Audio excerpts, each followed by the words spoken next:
Sills, happy Monday to you. Happy football Monday to you. Did you see that quarterback battle between Joey B and Mahomes? Wow, what a game. What an amazing quarterback game that was. Unbelievable. Back and forth. Two superstar quarterbacks. Unbelievable. We'll get to that a little bit later. That was an iconic game. Iconic. By the way, Joey B is rapidly moving up the MVP list. Outdueling Mahomes, unbelievable. Unbelievable. Unbelievable. But the game that Big Sills covers and the team that we cover here 90% of the time, plus other NFL teams, obviously, are your Philadelphia Eagles. They beat the Titans 35-10. Big Sills takeaways. That was probably the most complete game that the Eagles have played since Minnesota. Pretty much on every single side of the football, including special teams. By the way, this just in. I heard the guys on Sports Take saying coaching should motivate special teams. No, they shouldn't. That's your last opportunity to stay on the club. If that's not motivating enough, you got the wrong fucking guys on your special teams. They probably didn't coach him any differently, but told him that. Hey, you want to be here? You want to eat filet mignon at the NovaCare Center and have shrimp and lobster? If you're on special teams, you better show up Sunday. That's the only motivation you need. That's the only coaching you need. You want to keep eating filet mignon, or do you want to go over start eating White Castle? You better play your ass off. They did. Worst game of the year for the offensive line. That just shows you how much they dominated the Titans. Not a very good football game. I mean, it was just constant mistakes, lack of focus, but they're so good. And by the way, I thought the Titans stopped the run. That's what they do. They're third in the league, and they did it. Devontae Smith and AJ were a factor in this ball game. Titans couldn't cover, and the coaching staff made it a priority to throw the ball, and they were effective throwing the ball. They stopped Derrick Henry. They absolutely did. When Ryan Tannehill, who's on a gimpy ankle, is your leading rusher, they stopped you. Jalen Hurts was great in the ball game. He was. We'll get to him in a second here. He was great. Jonathan Gannon, okay. Your scheme sucks. Your players showed up. Sorry. You will never get me to go off that topic ever. He sucks. His players showed up. I mean, he's just not aggressive, and he's just not a defensive coordinator, in my opinion. He's probably going to make a great head coach. I hate that guy's style. It's a style preference, just like it is with the quarterback. Jalen Hurts is not my style. My style was watching that Cincinnati-Kansas City game. That's the quarterback style. That's more me. TJ Edwards was great. Reed Blankenship was great.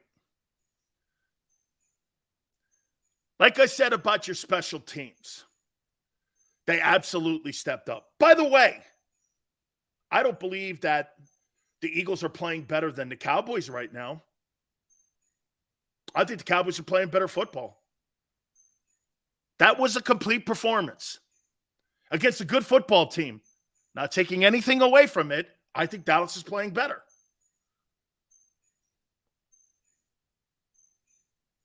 More so, probably 70% of the country outside of Philly thinks the Cowboys are playing better.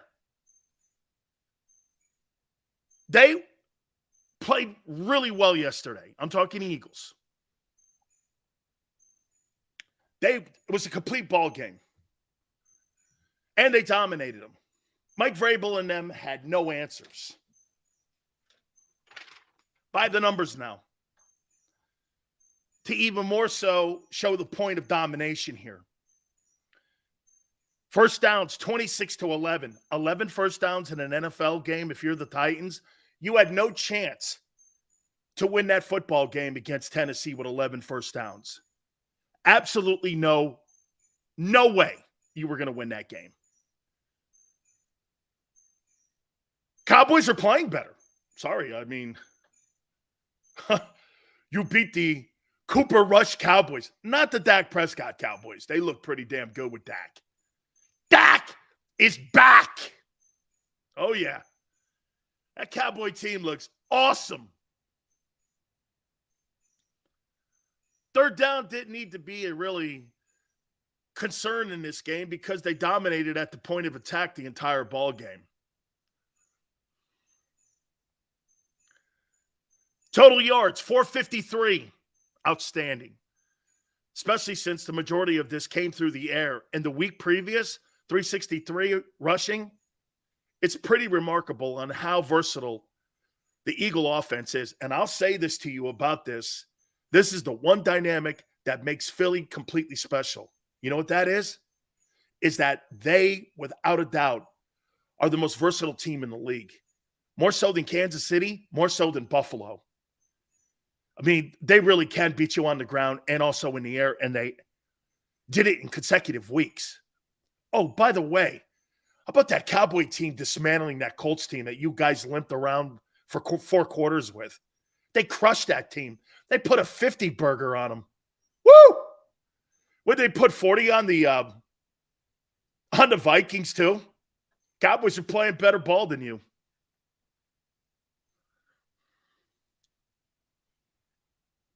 Total plays, 67-53. Look at this.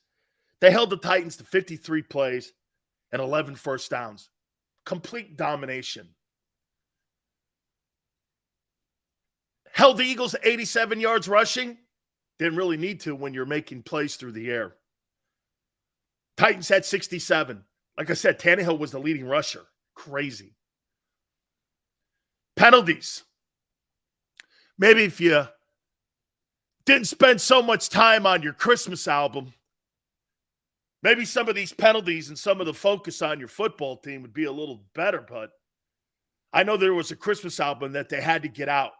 It's important to get that Christmas album out. Make sure you get that Christmas album out. By the way, Xander, I missed the chat, I think, by Anton. Can you put that up, please? Because I never want to dismiss those. Henry running for 175 yards. Milk carton, 30. Anton, yes. Now by the numbers, the players. Quarterback. 29-39, 380, 3 touchdowns. He was great. Can't get around it. He was spectacular. Miles Sanders, didn't need him. 10 for 24. Titans stopped the run. Pretty much so. I think the Eagles didn't think they had to throw the ball, nor did they want to throw the ball. Or, run the ball. A.J. Brown. 8 catches, 119 and 2 touchdowns. Devontae Smith now has 4 100-yard games in 29 NFL games. 5 catches for 102 and a touchdown. Tannehill was 14-22, 141 and a touchdown. And as I said, the leading rusher. 3 carries for 34 yards. Yeah, you take a positive out of this. You completely take a positive out of this. It was a good football team. Okay? It was a good football team. It's a well-coached team. It's not a great team, but it's a well-coached football team. Okay? And I was shocked that they dismantled them the way they did. Jalen's playing great football. Has he moved closer in the MVP conversation? Yes. I'll budge on that. He's moved closer. You know, Mahomes loses to a great quarterback, though, who's also a guy who took a team to the Super Bowl. I mean, the Bengals are playing good ball now. And anytime you have not faced a quarterback like Joe Burrow or Patrick Mahomes this year, and those two guys went back and forth, it was a pretty damn good game. I enjoyed it. Those are NFL quarterbacks. Jalen's a novelty. They'll catch up with it. You can't catch up with drop back. You catch up with this, whatever it is. Hurts can't throw 380 and 3 touchdowns. Mahomes is number 2 in the MVP. Won't matter. We'll see who's right at the end of the day. Right now, you're 12 games into a 17-game season. Okay? We'll see. I could see your comments, Mike Ryan. Yes. Oh, my God. Some of the most disappointing news I got was Jimmy G going down. And still the 49ers beat the shit out of somebody. Hey, you got to like the Niners. Because if the Eagles lose, Jalen, you're finished. If the 49ers lose their quarterback, they're going to still kill people. That's a scary team. See, I look at the glass half filled. They beat a team that was as hot as a fire iron in the Miami Dolphins, and they killed them. They killed them, and I don't even know the quarterback's name. They killed them. How you doing? My boy Jimmy G, I feel for you, son. Damn, dog. I had you too, man. My heart went out for you, man. Really did. Went out for you.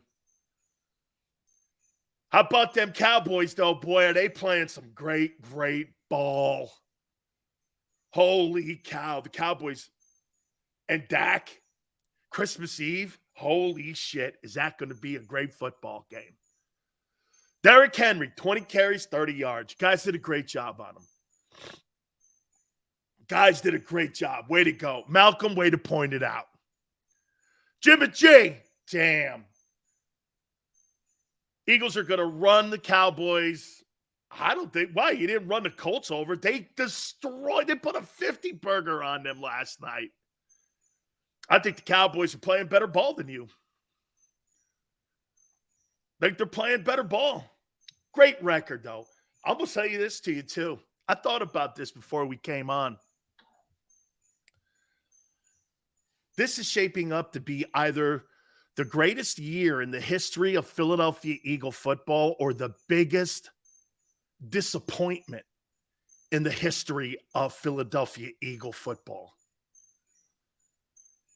It's Super Bowl or nothing here.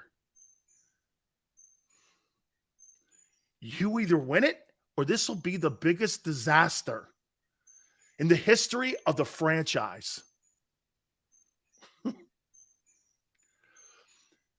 How you want that? What crow? Oh, tomorrow we'll sing. Hurts back on pace for 4K. Don't worry. He ain't getting there. Hey, Dan, how do you troll your own chat tomorrow? You got to get, dude, whatever.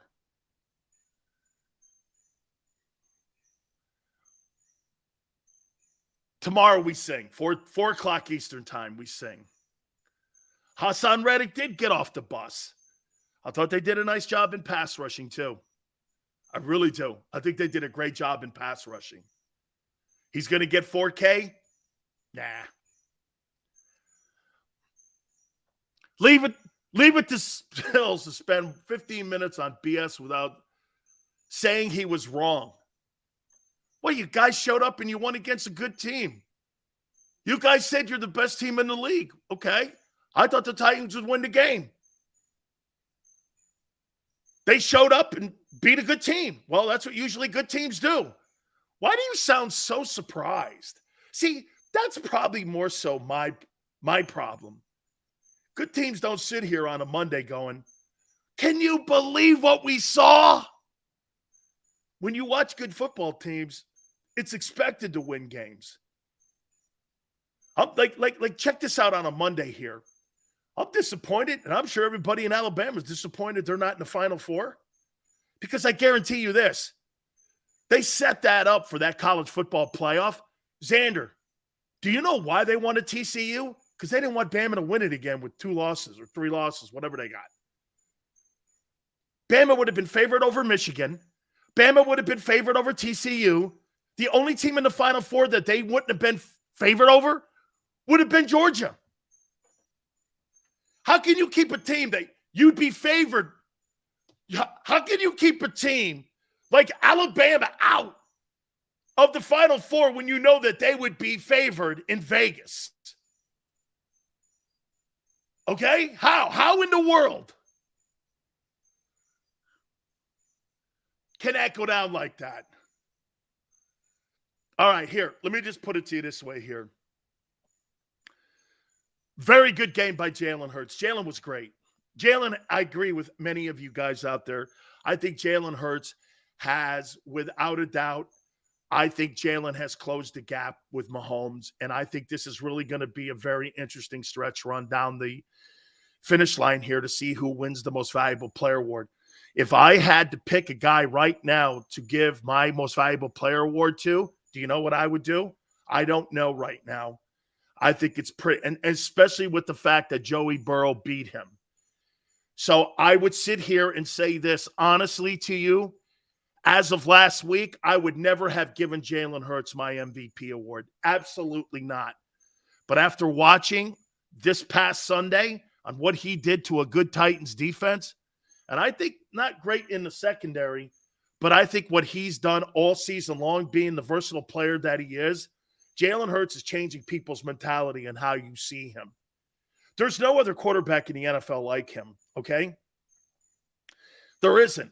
He's not like any other guy in the NFL that has that kind of ability to be able to go for 153. Get this. This is what makes this crazy on how well Jalen's playing here. Jalen Hurts went for 153 last week, and now he turns around and he throws for 380 the next week. That is unbelievably difficult to defend because what it does is it gives the Eagle coaching staff the ability to attack your weakness with their quarterback. And that's exactly what the Eagles have been able to do.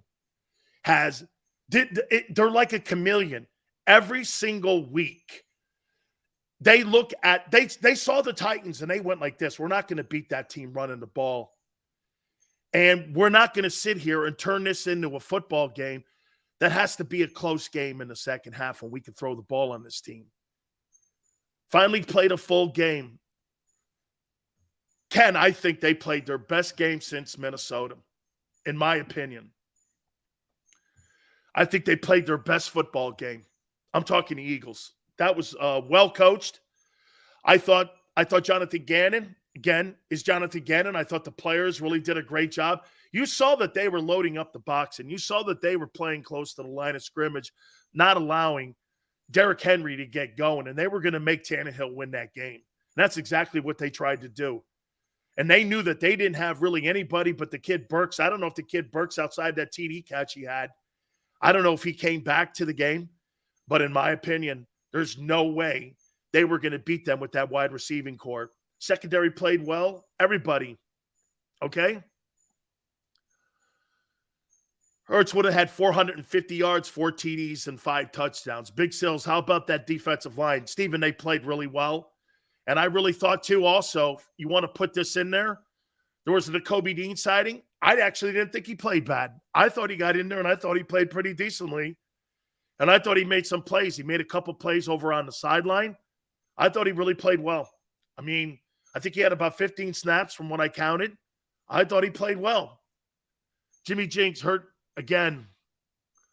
That's your guy. Yes, sir. Oh, crushing Jimmy Garoppolo. But you know, Joseph, what makes the Niners so good? They still kill teams. They still kill teams. That's what makes that 49er team good. By the way, your defense is not better than the Niners. But the Eagles have the most complete team, as I said. Okay, special teams showed up. We'll see if it's a one-of, or we'll see if this happens week after week now. I guess maybe they had a come-to-Jesus conversation. 49ers have a better defense, and the Cowboys are a better pass-rushing team than you. Let's see here. Jacoby had a nice tackle for a loss, followed the ball well. He did really well, Razor. I thought he played well. Sills, you think they played Dean because they watch your show? Of course they do. Hi, everyone at the Nova Care Center. It just seems every time we say something here, they do it the following Sunday. I love it. I hope the Cowboys give the Eagles those same opportunities they have been giving.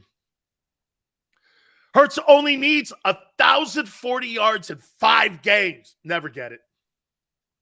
Ever. Kaiser White got hurt. Chalk It Up Sports. Was it a serious injury? I didn't see that. I missed that. Is White hurt? Like, could he be missing some time? I hope not. Hurts for MVP, Sileo. Well.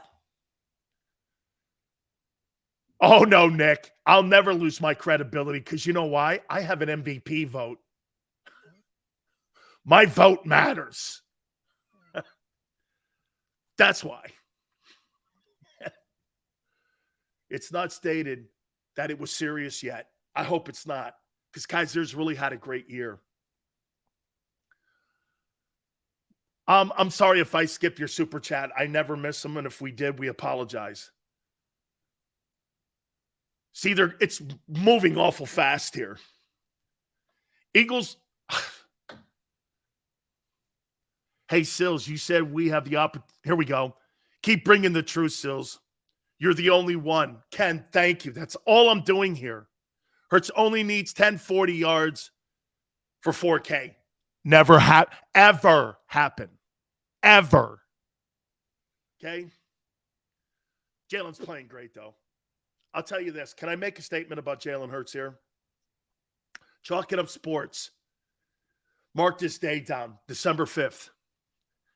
I have never seen a quarterback in my time go from what he was a year ago to this year since Lamar Jackson. Oh, Lamar got hurt? No. A running quarterback got hurt? No. Say it ain't so. But I have not seen anybody have this kind of improvement. This has been remarkable. Okay? This has been remarkable. His improvement is off the charts. He really did. When I talked to Tom House 2 weekends ago, and he goes, Sills, I knew it when I saw it. He was getting better and better in the practices with us when we were working on his throwing motion. Remember, I was one of the only guys that reported that Jalen had gone to Southern California and worked out with Tom Brady, and all of you guys said I was full of shit. Turns out it was true. Remember that? Xander? Chalk it up. Remember all that? I said he was spotted in Southern California working out with Tom House. And I talked to Tom. Tom goes, he was getting better every practice. Do you know what his problem was, Dan? He said, his feet. His feet were his problem. And we kind of did some technique work on his feet. And he still needs to improve when it comes to accuracy a little more, but he'll do that with reps. But what he started saying is that we worked on his feet the whole time. It wasn't working on the throwing motion. It was working on his balance in his feet in the pocket and on a rollout. And that's what House was working on him with. And it's definitely been an eye-opening thing to watch. Cowboys playing great ball. We'll get to the Cowboys here in a second. Now we get to the topics. Cowboys are playing better. I think they're playing better than Eagles. Eagles have it. Watch this. Here's the reality. Eagles have a better record because they've been the most consistent team outside of the Washington game of any team in the league. Every team in the league, from the Chiefs to the Bills, have wobbled. The Eagles have really not wobbled. Even the Washington game, they still could have won that game, right? They still could have won that game. They wobbled. But the Eagles really haven't all year long. That's been probably one of the most impressive things about the Philadelphia Eagles this year, has been the fact that that football team has been able to string these games together in these 12 games like this, playing pretty consistent football. There's not a team in the league that's even, I would say this, to separate your guys from everyone else in the league, I don't think there's a team in the NFL. I don't think there's a team in the NFL that comes close in how you've played great every week. Now, you're going to run into teams, I think, in these 5-game stretches here. I don't know what Daniel Jones and the Giants can do, because you know what I'm going to say to you about Daniel Jones and the Giants this weekend? I really don't know. I mean, watch this. Do I feel comfortable going like this? The Giants can beat the Eagles? Absolutely not. Absolutely not. I do not look at Daniel Jones and go, even though he didn't play bad and they tied, actually helps the Cowboys. I just look at the New York Giants and go, I don't know. But them Cowboys, woo! Cowboys going to be a tough team for you. Not sure you beat them. And look at what they did to that Colts team, where you guys just flipped around the entire game. They destroyed that team. They put 54 on them. Woo! This year is the same as 17, other than Jalen playing at a higher level than Wentz. I do not believe that Jalen Hurts is playing at a higher level than Carson Wentz did in 17. I do not believe that. Okay, I do not. I think comparable. I think Jalen, in his own way, is having an MVP season the same way Wentz did. Okay? Wentz was more consistent throwing the ball, though. Every week, it wasn't running it, throwing it, running it. It was him going out there and winning games in the air. Okay? More of a traditional quarterback play in 17 than what this is. This is completely different. League will catch up to it like they do everything else. They'll catch up to this style. It won't be long. That's what those coordinators get paid for. And what will happen is, not only that, but you'll start losing players at different key positions, and you won't be the same team. Because you got to rely on that quarterback to do pretty much everything. Cowboys also lost to the Packers. We crushed them. Fair enough. I don't think you crushed the Packers. You beat them by 7. I don't think you crushed the Packers. That's not the game I watched. You crushed the Packers? Last possession game? I don't think that was crushing. It was a 7-point ball game. Crushed? That's not a word I'd use. You did give up 33, too, to them. Dak has thrown like 5 interceptions in 3 weeks. Hey, he put a 50-burger on the Colts, and they put a 40-burger on the Vikings. Crushed. I wouldn't use the word crushed. 7 points traditionally is not a crushed. I'm with you. 363 yards. He's crushing.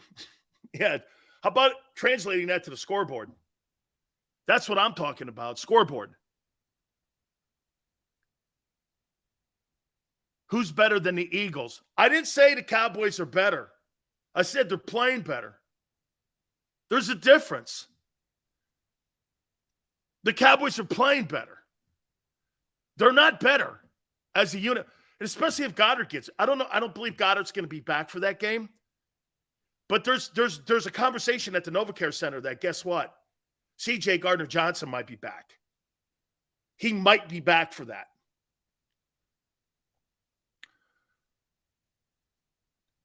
Could have easily scored 50 on the Titans. Maybe.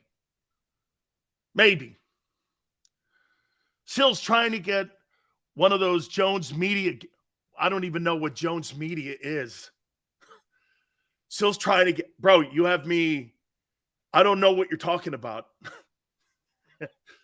Goddard is back for Dallas. That'll be huge. W2, where did I bash Jalen? He played spectacular. 380, 3 touchdowns. He managed the game. He went to, for the first time in his career, got 2 wide receivers going.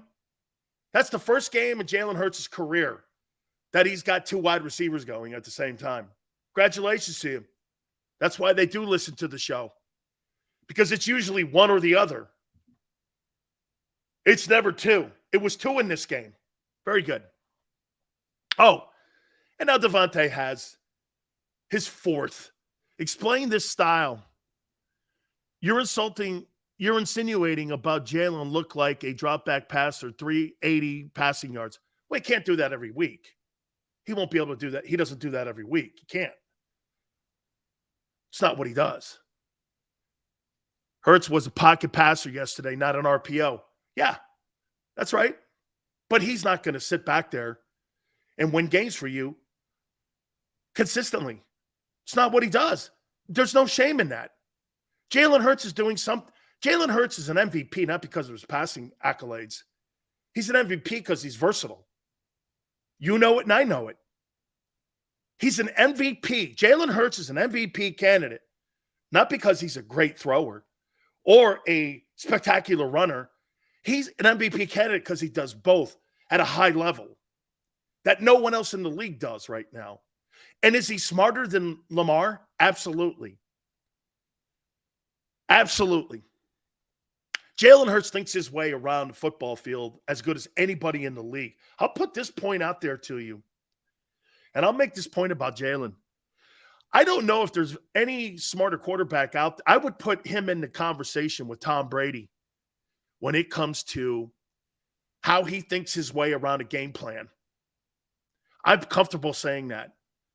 I would compare Jalen Hurts to Tom Brady and how he executes a game plan. He executes a game plan as well as Tom Brady has ever. He sticks to it. He understands it. He knows weaknesses of the opposing team. Do you understand the study work that he goes into when he prepares for a team? And I'm talking Jalen. That's why Brady made some comments about him last week. Okay? He made some comments about him on how he thinks himself around a football field. And I'm going to say this one more time to you, and I'm comfortable saying this. Jalen Hurts executes a game plan as well as any quarterback that's in the game, including Tom Brady. He can throw for 380 every week. No, he can't. Absolutely not. Absolutely not. Absolutely not can he throw for 380 every week. King Arthur stole King Henry's throne last night. They did a great job in stopping the run. They really did. Jalen Hurts has a lot of qualities in executing a game plan. And sometimes, folks, you can have the talent of Jay Cutler, and Jay Cutler couldn't think himself out of a swimming pool. Jalen Hurts thinks himself around a football game and around a game plan. And I wouldn't even go far to say this. I think Jalen Hurts is probably involved in the game plan more than people think. They probably go to him, Shane Steichen and those guys, they probably go to him and say, what plays do you think will work in this football game? Okay? What do you think works for you in this game? I think Jalen does as much homework, and I think Jalen does as much study as Tom Brady does. Okay? I'm comfortable saying that. Now, again, different styles, different ways of winning a ball game. Clearly, Tom Brady and Jalen Hurts are night and day, right? Night and day, and how you execute a game plan. Still, the end result is winning. Yeah, chalk it up sports. Jalen's a student of the game. He completely has put that on display. Of all the things that have been the most impressive thing to me in this 12-game run, it's Jalen Smarts. That's one of the smartest quarterbacks I've seen in a long time. Absolutely. Isn't it great when we're talking about versatile quarterbacks? We're also talking about brains first instead of saying athleticism first. Jalen Hurts starts with smarts instead of athleticism. The Jalen Hurts game plan? Sure. Now, I still would say this to you. That style, to me, chalk it up and everyone, I'm going to make it to you right here. Until I see someone win a Super Bowl with that, I don't believe it's fun to watch. It's good to look at. You don't win Super Bowls with that style. Michael Vick couldn't. And Jalen Hurts is not better than Michael Vick. He's not. He's never been. Now, is he smarter than Vick? Yes. Does he know where to go with the ball more? Yes. That could be the difference. Remember what Vic said when he got to Philly? Vic said that he didn't really know how to execute a game plan until he got to Andy Reid. Maybe that was the undoing of Vic, was that he never took the preparation of the game plan serious. Whereas Jalen, every time he goes into a game, takes the game plan serious, and that's where it starts with him. So, Hurts has done so many good things this year. Has he improved in passing? Yeah. Has he improved in his knowledge of the game? Absolutely. I think that's his biggest asset improvement, has been an understanding of the game plan. Plus, I got to give the coaching staff credit. Shane Steichen, I'll tell you this, man. Shane Steichen is going to become a head football coach somewhere. That guy has tailored that offensive game plan to an RPO coach or to an RPO player. Has been incredible. Shane Steichen is the most underrated coach on that coaching staff. I'm going to make a point to you. Let's do this. Let me add this up here. Xander, correct me if I'm wrong. That team started 2-5 last year, right? 2-5. They're 11-1 this year. Then they went on they won 7. They were 7. So you're telling me now that he is 18-4 since he's been the offensive coordinator when he took over at 2-5? 18-4, Shane Steichen as the offensive coordinator of the Eagles. He's 18-4. Somebody around the league has to look at that, especially with a lot of these RPO kids coming out of college, and maybe they're getting a shot. Shane Steichen, since the play calling duties, and by the way, Nick Sirianni's involved with it. I see him on the sidelines. He's involved with the game plan. But Shane Steichen's 18-4.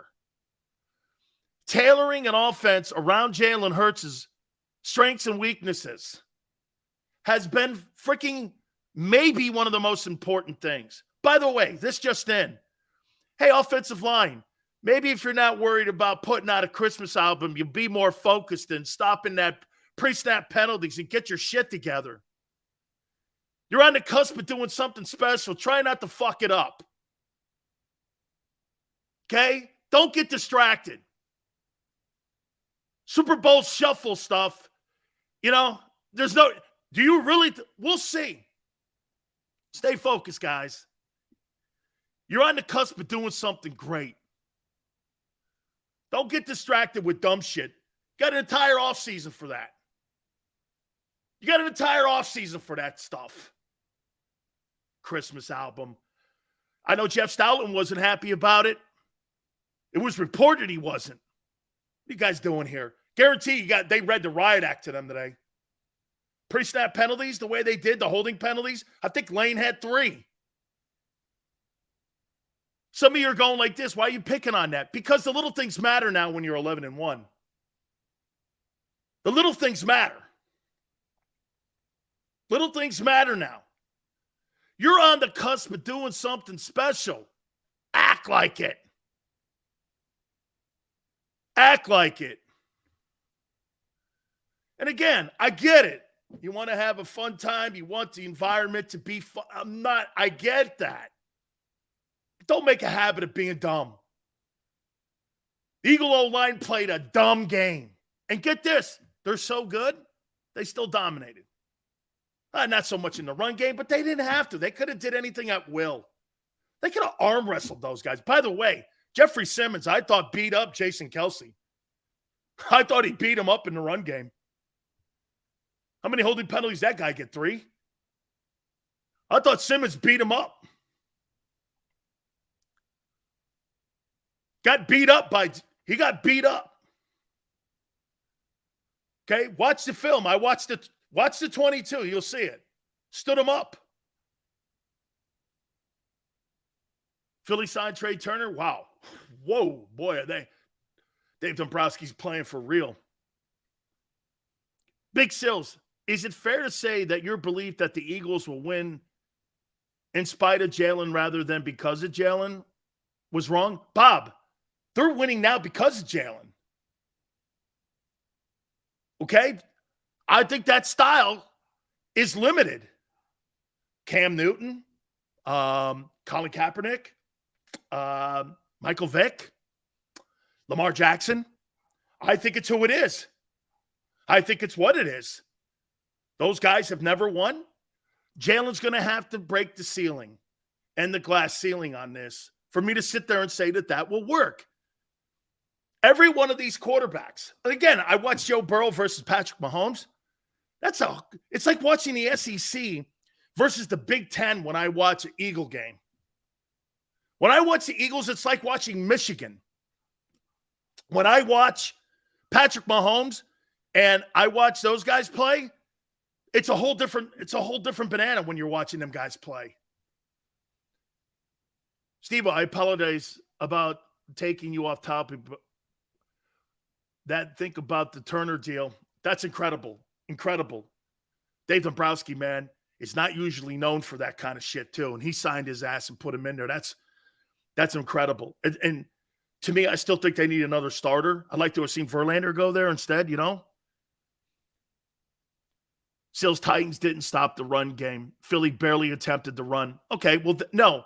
T-Car, what they decided to do was they knew that they were number 3 in the NFL in run stopping, and they knew that they were going to be able to do that. So they knew the secondary, especially when that corner got hurt, they attacked it. I thought Devontae ran a really good bunch of routes out there too, and Jalen found him. Okay? Jalen found him.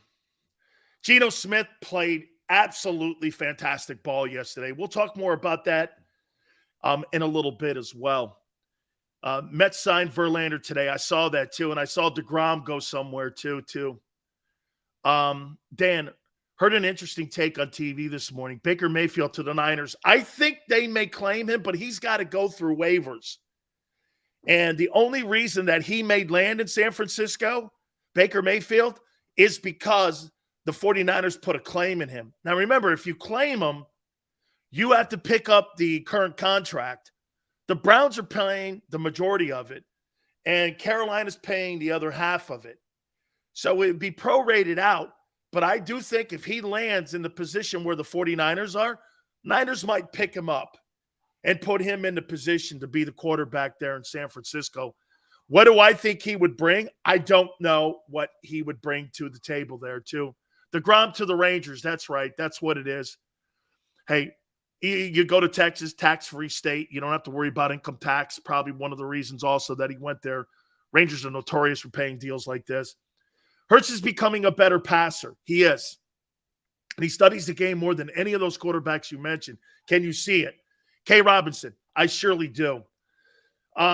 Sills, that's terrible what happened to Jimmy G. Ryan, especially in the fact that he's going to be a free agent at the end of the year. Greg 6 sacks was absolutely spectacular for the Eagle defensive front 7.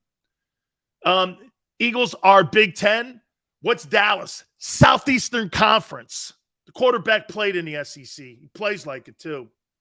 I don't think Baker would bring shit to the Niners. I agree with you. I hope they sign Baker. He's a cancer. Way to go, Danny. Here's the topic now. Are the Eagles the best team in the NFL, or they own the best record? What teams would I put in the conversation of the best teams in the NFL, who would be in the Big Sills bubble of teams that can win a Super Bowl this year? Chiefs, Eagles,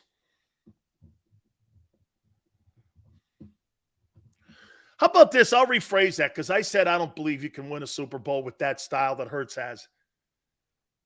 Teams that can get to the Super Bowl. Chiefs, Eagles, Bills. Do I believe that the Vikings can get to the Super Bowl? No. Do I believe the Bengals can? Yes, they have. The big $24 million question now. Do I believe the Cowboys can get there to the Super Bowl? That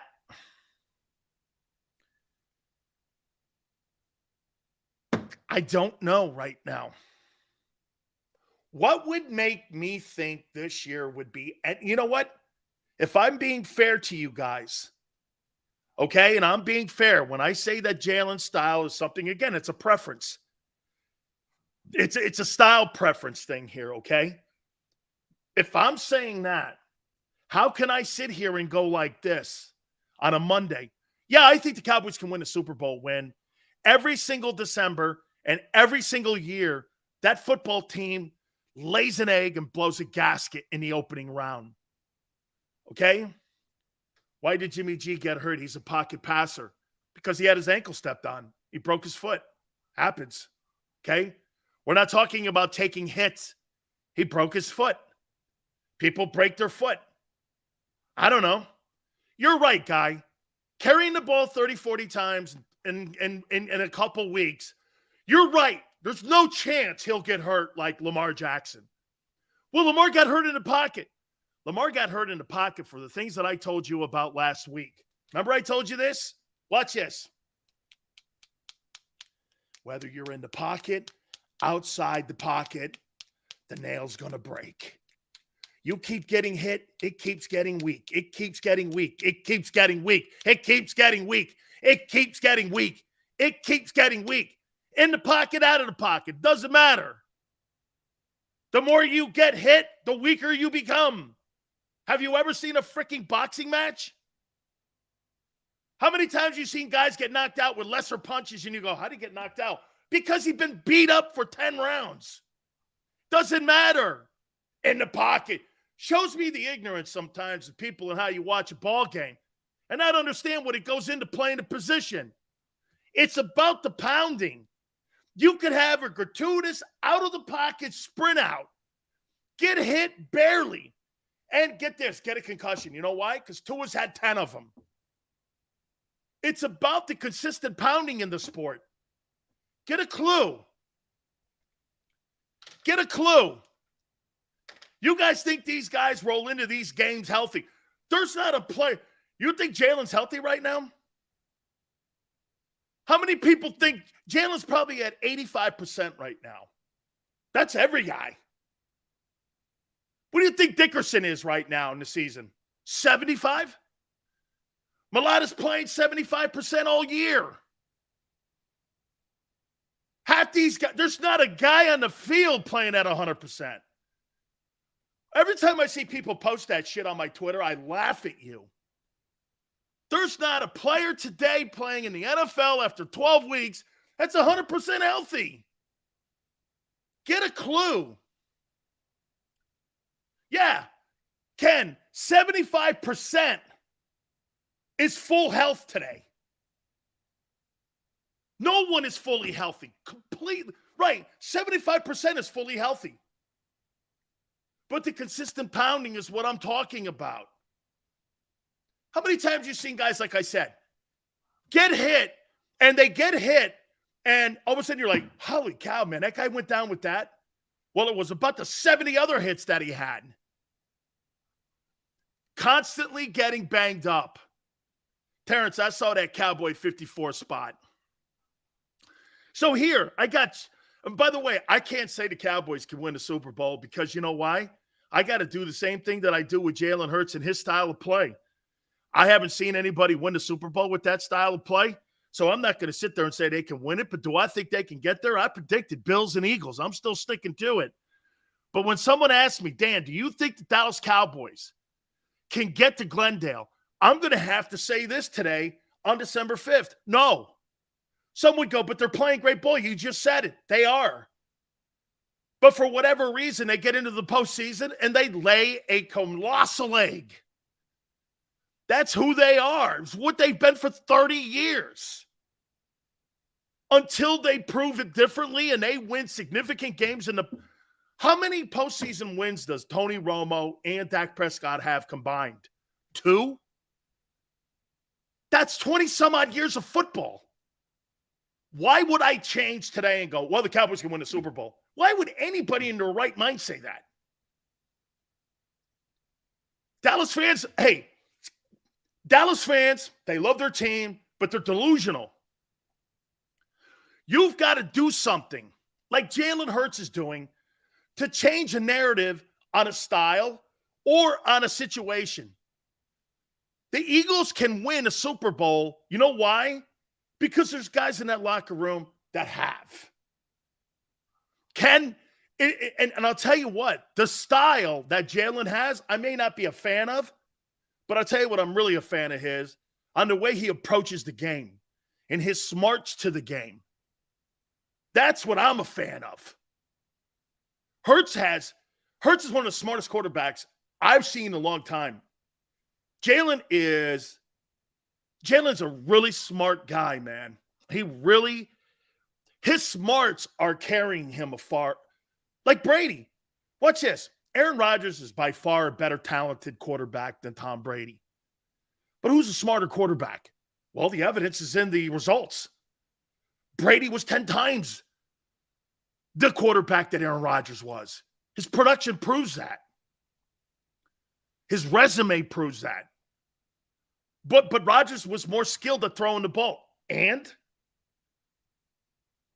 that's my point when I'm making that sometimes a guy could think his way into a position to win a game that matters the most. Jalen's had so many ups and downs in his career. He's had so many ups and downs. And I think he's all applied it. Jalen Hurts is not Steve Young. Don't go psycho on us. Don't go crazy.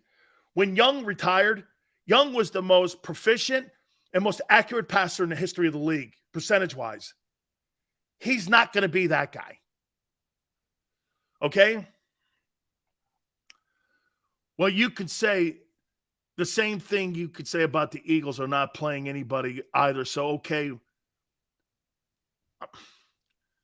Goddard, Maddox, C.J. Gardner, still to return with players stepping up and stronger for the postseason, especially, Sydney, if you get into the position where you get the bye. Jalen is definitely smart. Big Sills, going to the U, Kelly, Kozar, Testaverde, Walsh might make it hard for you to really appreciate Jalen. I never thought of that, Bob. Bob, I never thought of that. Because you're right. I'm from the school of Jim Kelly, Bernie Kosar, and quarterbacks that have won Super Bowls and that are Hall of Fame quarterbacks. And I played with Hall of Fame quarterbacks. Okay? Yeah, you're right. I'm a little jaded because and plus I played against Montana and Elway. Okay? I would never get Jalen Hurts confused with Montana, Marino, Elway, and maybe that's why I'm in my position where, oh man, get off my lawn kind of shit. Because at the end of the day, I played against Elway. I played against Marino. I played against Montana. I went to school with Kelly, Kozar, Testaverde, and all them guys. Okay? I saw what those quarterbacks did and how many games they won. You're right. And the quarterbacks that were the running quarterbacks got annihilated and had no ceiling and didn't last long. So you're right. That could be. How is Philly stopping the Cowboys' pass rushers? Well, they got some pretty good old linemen, my friend. Okay? They got some pretty good old linemen. Just to show you, too. They suck so bad in penalties, the Eagle O-line, they still were able to dominate the Titans' front seven, which is really a testament to them. There's no doubt Jeff Stoutland's in their ass, though. Okay? Sills will win a Pulitzer before the Cowboys win a Super Bowl. Dude, as much as I love the Jones family, as far as I'm concerned, as long as they own the team, they're not going to win a Super Bowl again. They're just not going to. Philiopolis, Lane didn't really have a great game. 3 holding penalties, illegal procedure. Wasn't the best game for Lane that I saw. Wasn't one of his better efforts as far as I'm concerned.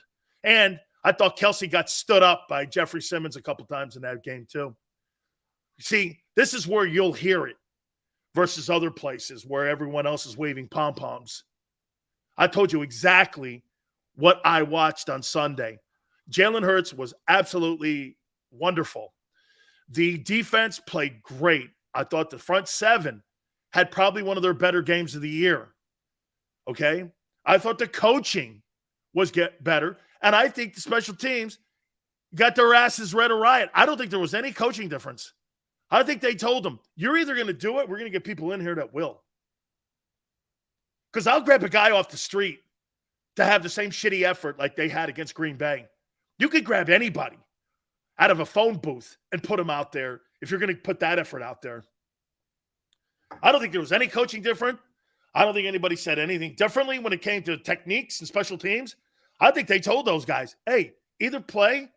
This is your only chance to stay on this fucking team. That's why I heard Barrett saying, coaches have to motivate. Fuck that. If I got to motivate a special teams guy, you're fired. You should be motivated. What this guy's talking about, we already stopped the rush. You didn't stop the rush. They stopped your rush too, dude. Okay? End of the day. I don't want guys on my special team that I got to coach. Watch this. Run down the field and kill someone. Run down the field, knock someone out. I don't know what coaching you need there. Keep in your lane, keep your lane integrity, and knock someone out. You either do it or you don't. How much coaching do you think's involved in that? Special teams is a will. You got to want to knock guys out. You got to want to hit people. You got to want to stretch guys out.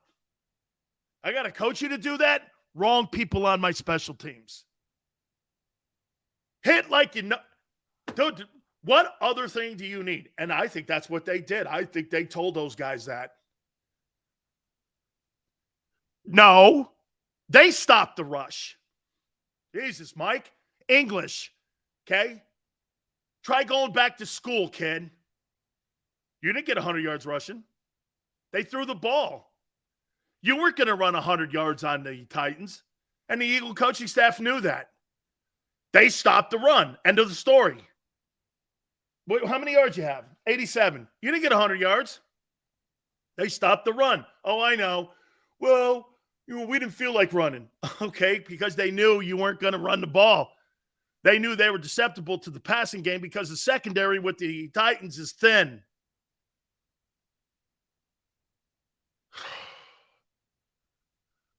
Titans did not stop the run. Yes, they did. 87 yards. Yes, they did. Yes, they did.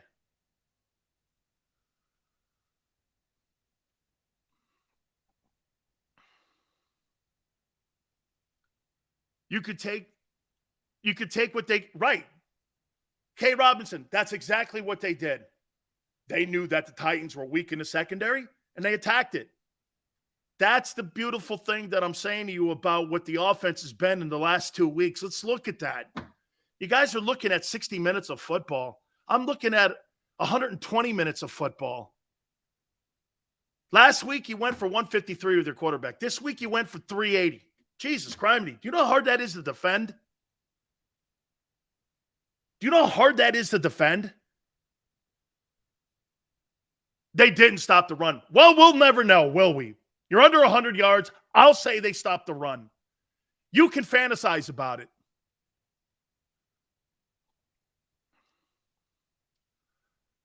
$54. I saw it, man. Dak looked great. Woo! Did Dak look good, man? Week 3 of the NFL. The playoff picture. Man. Damn. Tomorrow at 4 o'clock, I got to sing the Eagle fight song.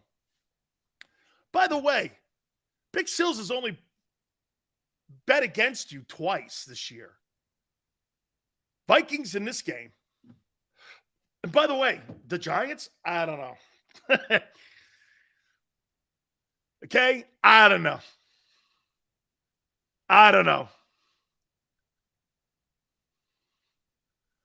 If I get 4K, that should let. Hey, if Jalen Hurts, Jalen, oh man, everybody, he's gonna be right around 3,900. Yes, sir, baby. What do you got the Giants this week? Yeah, he'll throw for about 140. Please pick the Cowgirls. I don't know yet. We have to wait and see as we get closer to that game. 9-3, 11-1. Hey, that's what I asked the question. Can we stop the run now? Question answered.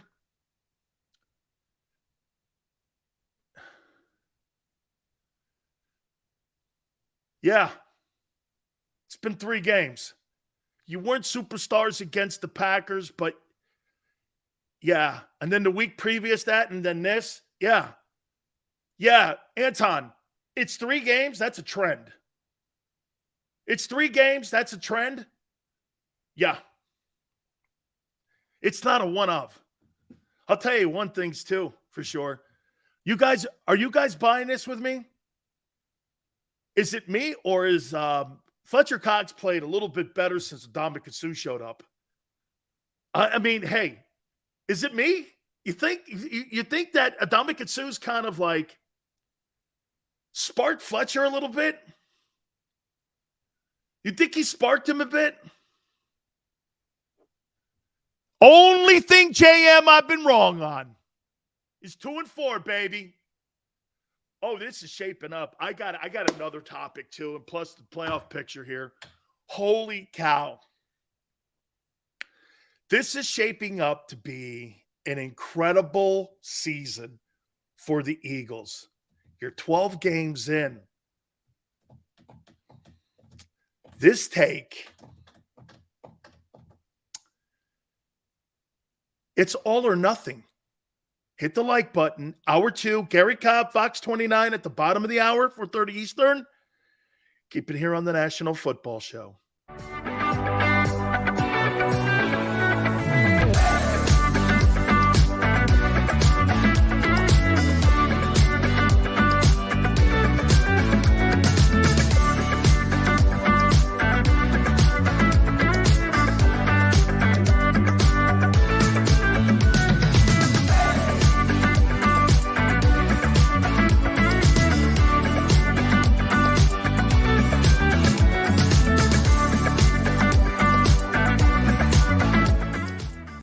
At Pond Lehocky, we've recovered billions of dollars for our clients, and we're confident we can do the same for you. With over 250 years of combined courtroom experience, we've helped over 100,000 injured clients obtain some of the largest settlements in Pennsylvania. One conversation is all it takes to help you and your family get back on track.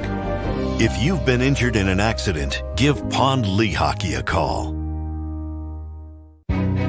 Jim Gardner is an icon. A Philadelphia treasure. He's a mentor, a pace setter. Jim is my North Star. He's trusted, revered. Appreciated.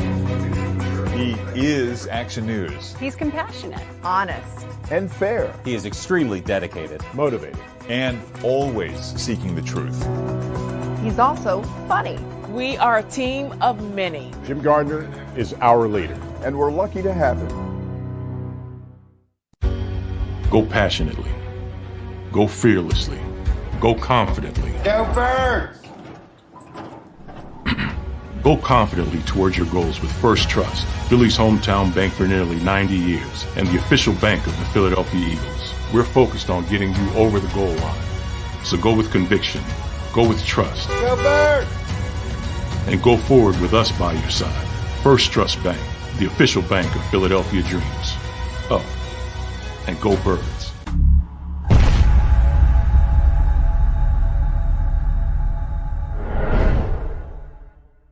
We all know that taxes are just part of life. It's true during our working years, but also in retirement.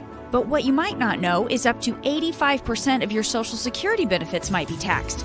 Our team at Thrive Financial has helped retire thousands of people across the Delaware Valley by asking questions they never knew they needed to ask, including how their Social Security benefits might be taxed. It's time to be proactive on taxes. Get your Thrive Retirement Tax Playbook today.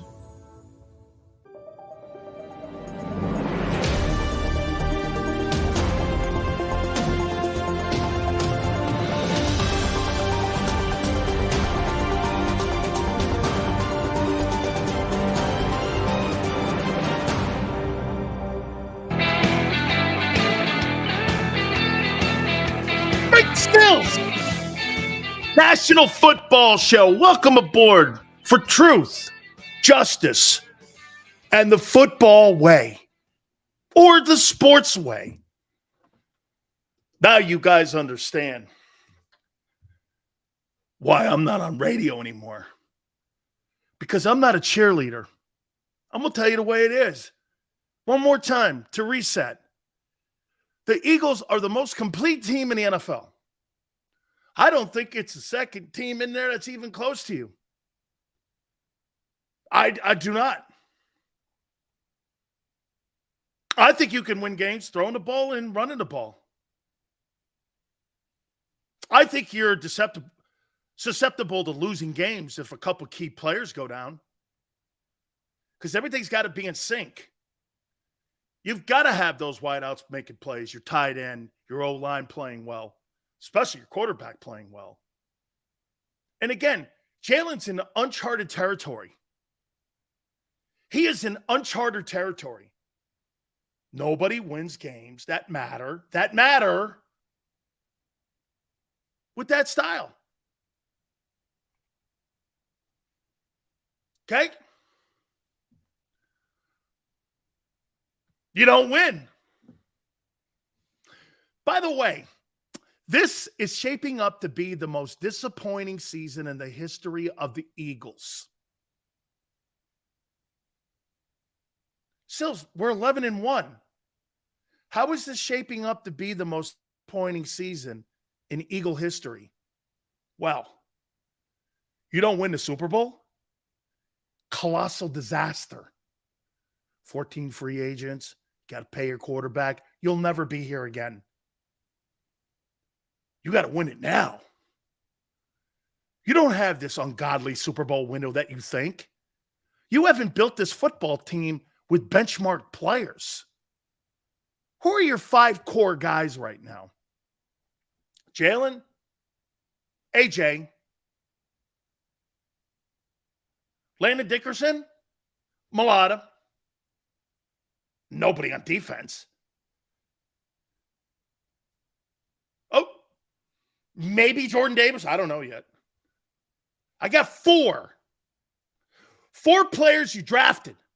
No, excuse me. 3 of the 4 you drafted because you can't pick a wide receiver to save your life. Sills, did you see what Devontae did? 4th game in 29 games. He got 100 yards. About time. That's what I say to that. About time, kid. 4 games in 30 games. He's got 100 yards.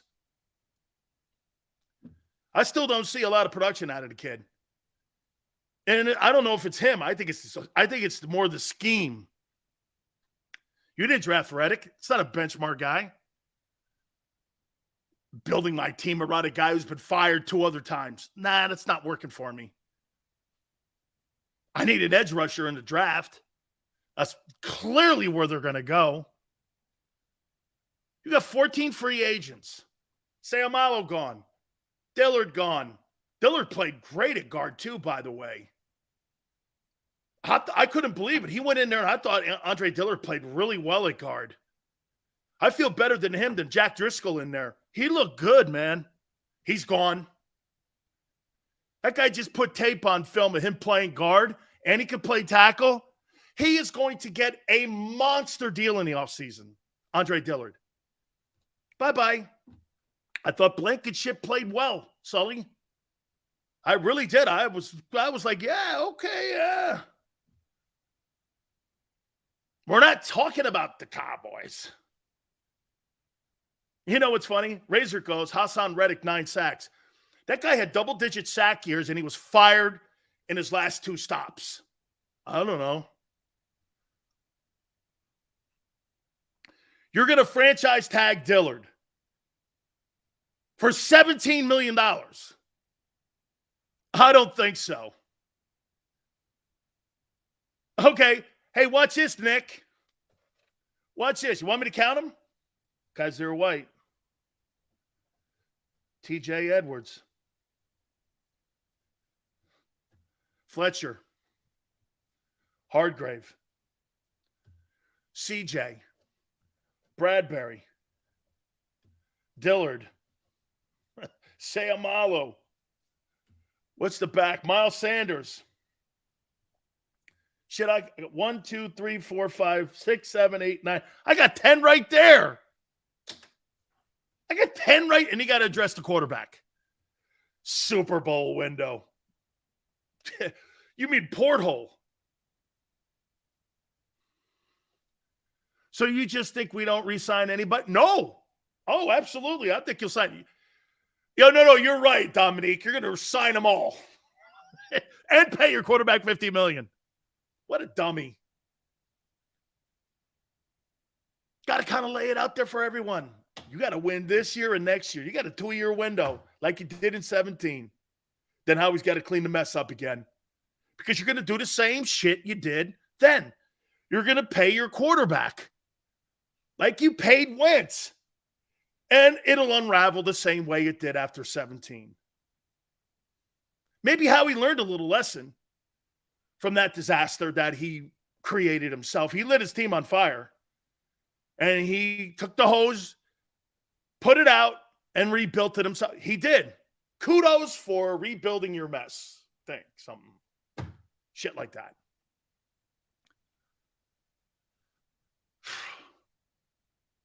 Hey, Chris, I thought Nakobe, I thought he made some plays. I was okay with what he did, man. I was good with watching. I was good with what he did. I thought Nakobe played 15. I thought he had 15 snaps. I thought he was good. By the way, Gary Cobb bottomed the hour. My brother, you're looking more like a shock jock. I never knew what that meant. Oh, I know what it meant. I remember what I realized it was.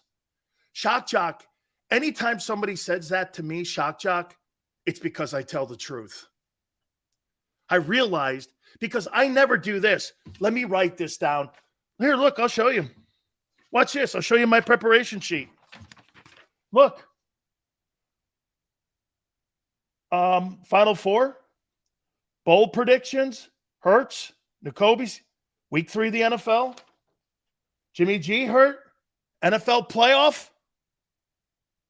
Shane Steichen is going to get a lot of love. I don't write anything on my sheet to go, oh, I think this is going to get everybody upset. I don't do that. That's my sheet. I don't write down, well, let's see if this gets some. Assholes do that. I tell the truth. Rashid goes, y'all still watching this clown? Rashid, it's the only place you get the truth. Go back to one of those, hey, Rashid, you know what you can do, dude? You can go back to one of those shows that has a pom-poms and has victory parades when you're 11-1. I know a lot of people in here like those victory parades. This ain't the place for you, Rashid. This ain't truth, justice. That's what this is about.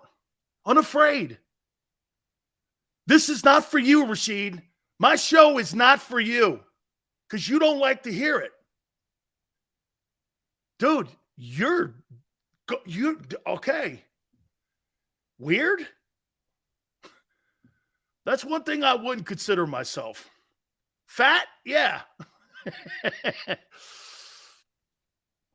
It's all hate.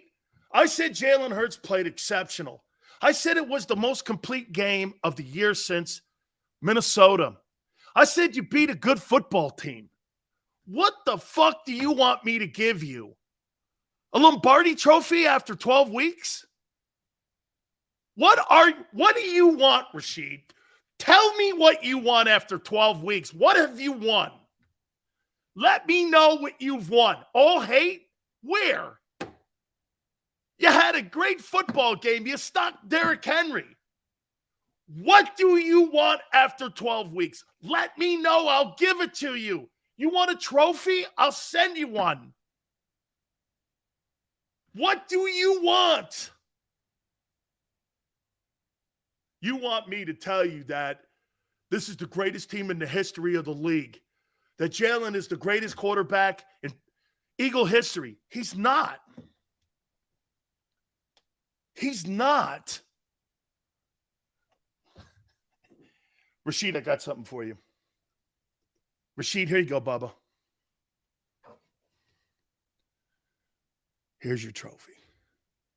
We call this the midseason award. You can take it around Broad Street and go like this. Look at what Sileo gave me. The Eagles won the 11-1 mark. Look at this bad dog. Even though Evan Longoria signed it. But, hey, you know what? You won a trophy. So I want to give you a participation medal. We got the best record. How many times has that panned out to have the Super Bowl champion next to it? Rashid, how many times do teams have the best record and they don't win the Super Bowl? Like always?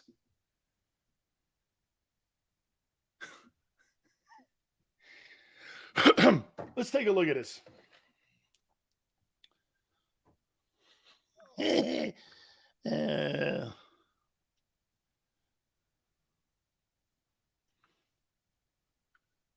NFL list of teams with the best record. So let's take a look at this. Oh, this is wonderful. The best regular season champs. Here we go. Let's see here. Best regular season records. Baltimore, 2019, 14-2. What happened?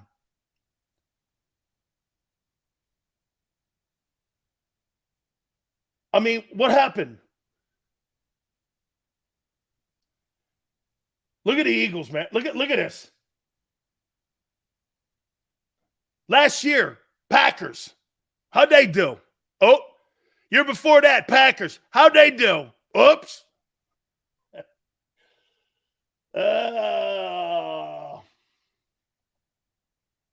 Teams with even the best record in the last 5 years. Chiefs got 1 Super Bowl. Baltimore, none. Second. Saints, 2, none. Buffalo, none. Packers, none. Last 5 years. Rams, 1. Titans, none. And Cowboys, none. Best record means shit. It means nothing. Nothing. That performance on Sunday did, though. That performance on Sunday did. Beat a good football team. Did the Eagles have the best record in 17? I don't remember. I think you guys beat Case Keenum and Matt Ryan in the playoffs, if I'm not mistaken. Okay?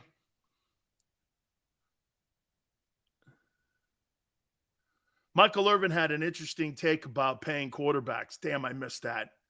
Sorry, dude. Things are moving fast here. It was a 4-way tie in 2017. Okay. I thought the Eagles were 13-3 that year. I thought they were 13-3. Chalk it up. They were 13-3, yes? Honestly.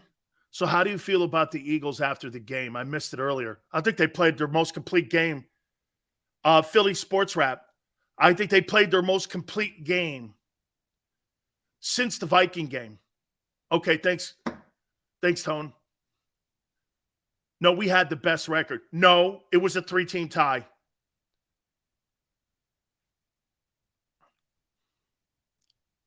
Yes, we had the best record in 17. Michael Irvin had an interesting take about paying quarterbacks. He said, I don't want to hear all this about you can't pay the quarterback. It's the GM's job to put talent on the field regardless.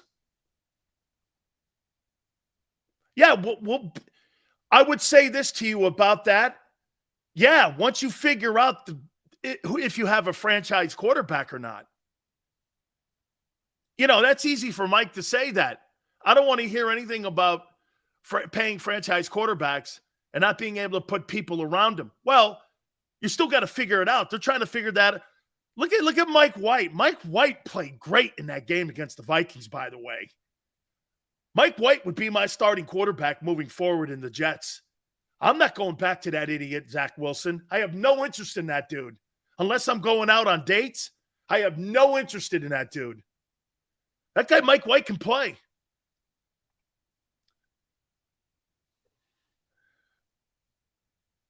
You're such a hater. How did I hate today? I said your boy had a great game. I'd love to take two on my Twitter page. Xander's right, Sills, you're Dan Sileo. I got people on my Twitter page going, somehow some of you have tied in race. I don't give a fuck about race. I could care less what your race is. I care you're a good dude and you're a good teammate. I could care less what your politics or your religion. I don't care. I really could care less. Has no bearing in my life. There's certain things that have bearing in my life. I could care less. Care less. If you can win ball games, you're my guy. Personally, I don't care what that looks like.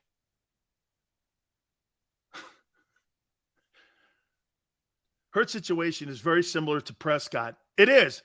And Joseph, I would ask you this. You think the Cowboys have got their return on their investment of $45 million a year? No. It's the same shit.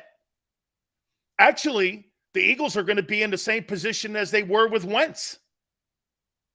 Steve, thank you.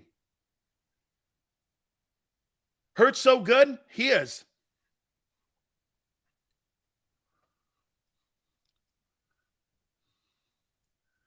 I just find it weird how it's the second best quarterback according to you, but literally shit on it. No, I shit on the style. You can't differentiate that, can you guys? Or some of you can't. Some of you guys can't differentiate that. It's got nothing to... Dude, you could have Bob Smith on the back of Jalen Hurts' jersey. I would still be the same guy. It's got nothing to do with Jalen Hurts. I don't give a shit about Jalen Hurts. I don't know Jalen Hurts. And I don't pretend to know him. Things that I see publicly looks great. I don't know him from a can of paint. I don't pretend to know him. Some of you pretend to know him. I don't. I don't care what his name is. Bob Smith, he plays that style. Not for me. I don't know how that's so difficult for some of you to grasp or understand. He shits on his skin color.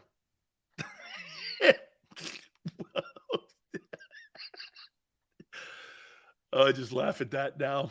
I do. It used to frighten me, but, Rush Limbaugh's right back in the day. One thing Rush was right about, you guys could pull that shit on a lot of people, and they hide under their desk or crawl on the floor when you call them something like that. Me, I fight back. I don't care. I find it to be one of the lamest takes you could possibly have at someone that you don't know. Like, I would never go like this to someone. Hey, man, you're a Republican. And not know the guy. Or you're a racist. Have you ever known the guy? No. I only know of him. How can you label a guy you don't know? Funny. I'm convinced one thing about social media. There used to be really weird people that hung out in their basement and had no vehicle or avenue. And now social media has made it so that they can get out and say anything. I'm completely convinced of that. So you say style, you mean the athletics running style. So basically black quarterbacks. No. You want to throw Josh Allen into that too? I think Josh Allen will struggle too because he's reckless. I think Steve Young was reckless, and that's why he left the game with a concussion. You've labeled the running style a black thing. I labeled it a style. Styles, to me, have nothing to do with race. I don't know where that came into, and I think it's a media-made thing because I have no idea what that means. Hurts plays both styles. Ravi, that's why what's become something very interesting to watch, Jalen may be actually breaking the barrier and changing how we look at that. Okay? He may be changing that. That's what I'm saying. That he might be the guy that finally does it. Break the glass ceiling? He might be. I'll concede that. But guys like Cam Newton, Jalen Hurts is not better than Cam Newton. Jalen Hurts is not better than Michael Vick. Jalen Hurts is not better than Lamar Jackson. Those guys were MVPs. Is Jalen playing? Those guys did that consistently too. Shit, even the guy in San Francisco, Colin Kaepernick, got to a Super Bowl.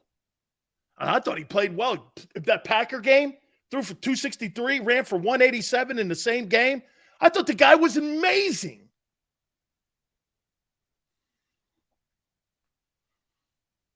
Amazing. So if Jalen wins the MVP, he's better. Got to win the Super Bowl, morons. Michael Vick never won a game that mattered. You have to win the Super Bowl.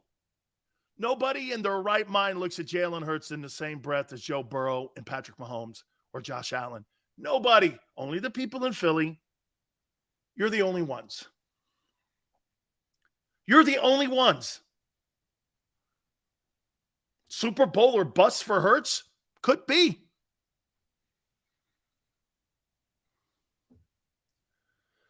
Jay, Jim Kelly's a Hall of Fame first ballot quarterback. Your boy's so far from that, he might as well be on Pluto. Jim Kelly's a Hall of Fame quarterback. Don't compare Jalen Hurts to Jim Kelly. Don't make yourself look stupider than you do.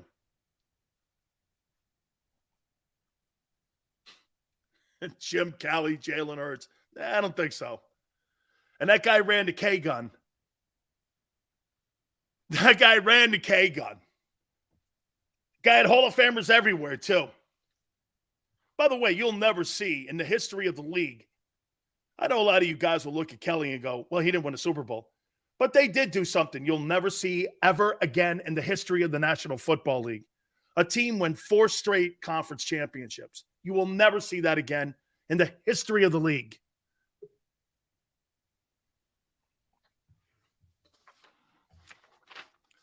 (11-1). And this football team right now, that was, I would say this, probably the most complete game since Minnesota. Let's bring our friend Gary Cobb in from Fox 29 and get his take on this. Would you agree, Gary? That's probably the most complete game that they've played since the Minnesota game? Yes, it is. I thought, because you got contributions from the special teams, they looked decent. I mean, they went out and did a good job. Britton Covey had some good returns. They put in the defense. You're helping the offense out. And that's what they've got to do. I mean, really, I think so many things have changed now with the way that I look at this team. Look, you guys are clearly one of the better teams in this league. But you got to do it now. There's no time to wait for next year and everything. Look, guys don't want to run down on kickoff, punt return. Look, we're getting you out of here. We don't have time to play games. We need you to realize that what this situation is, we've got a chance to win this thing, but we've got to have everybody on board. And we're not going to let a knucklehead, people that want to go out there on special teams and hide and not do anything. No, you're going to contribute. Everybody on here is contributing. Got to get serious about this thing. We're not going to let special teams cost us because we got an outstanding kicker. We got a decent punter. And we're going to have guys that cover. I saw where Dean went down and made a big hit on the kickoff. That's the kind you're supposed to be seeing every now and then, big hits and things. But they got to get serious because Wouldn't you agree, Gary? Yeah. That I told everybody in here. I go, I don't think they did anything schematically, special teams wise. I think they probably went to them and said this. Special teams is about going down and making a fucking play and hitting someone and knocking them out. And if you don't want to do it, I can find a guy at the Walmart and get that guy in here because, right, Gary, if I've got to motivate special teams guys, this is traditionally your last shot to stay on the team. Hey, when you got guys on special teams, they know they're one step from the door, okay? Dude, you better be running your behind down there and whatever you got to do. And if you get knocked out, then we'll get you up and get you out of here. Hey, but look, because you know you're on the end of the road. So you're running down there. You got young guys that are hungry, that want to show I can play. Show us you can play. Get in there on special teams and do something. And we don't have for guys thinking they're better than they are. Some guys are over there, hey, I should be starting. Look, we don't want to hear that crap. You get in there on the special teams and do your job. And that's the thing you got to have. And right now, the games are over, man. We are in the heat of this thing. I mean, you got a few teams, Dallas, San Francisco. We're going to have to beat those guys if we play them. But, man, we are not going to lose this thing because guys not giving any effort on special teams. If you're going to be on this team and wear a uniform, you're going to be out there running down like your life was on the line, make a play on special teams. And then you're gonna have, I bet you have some of the other guys that start talking to special teams like, look, dude, we ain't got time. We don't want to hear the excuses. Get your butt in there and do your job. You got to have. Gary, I'm gonna get to Jalen here. I'll tell you something. I said something, and I made this proclamation about him. I think that if I'm gonna compare Jalen Hurts to somebody in their preparation, I said that I don't have a problem comparing Jalen Hurts to Tom Brady in the way he prepares. And follow me here when I say this. Mm-hmm. Aaron Rodgers, I think you and me, I don't want to speak for you. I think we look at Aaron Rodgers and he's a more gifted athlete than what Tom Brady ever was. But Tom Brady was a savant in how he prepared for the game. Yeah. I think one of the biggest improvements, if not the biggest improvement, is how Jalen thinks himself around a game plan. He is, Gary, last week, 153 running. This week, 380 in the air. Yeah. And he has to be involved in that game plan because of that RPO. Just your take. I think he's one of the smartest quarterbacks, and I think that's his biggest improvement has been how he fits himself into a game plan. Well, so much of the quarterback position, especially with what they're putting on him, because they're asking him to do a lot of things. I mean, you talk these RPOs. The key is the decision making by that guy that's got the ball. That's what it comes down to. That guy's got to be able to make the decision. And really, some of the decisions are blurry, man.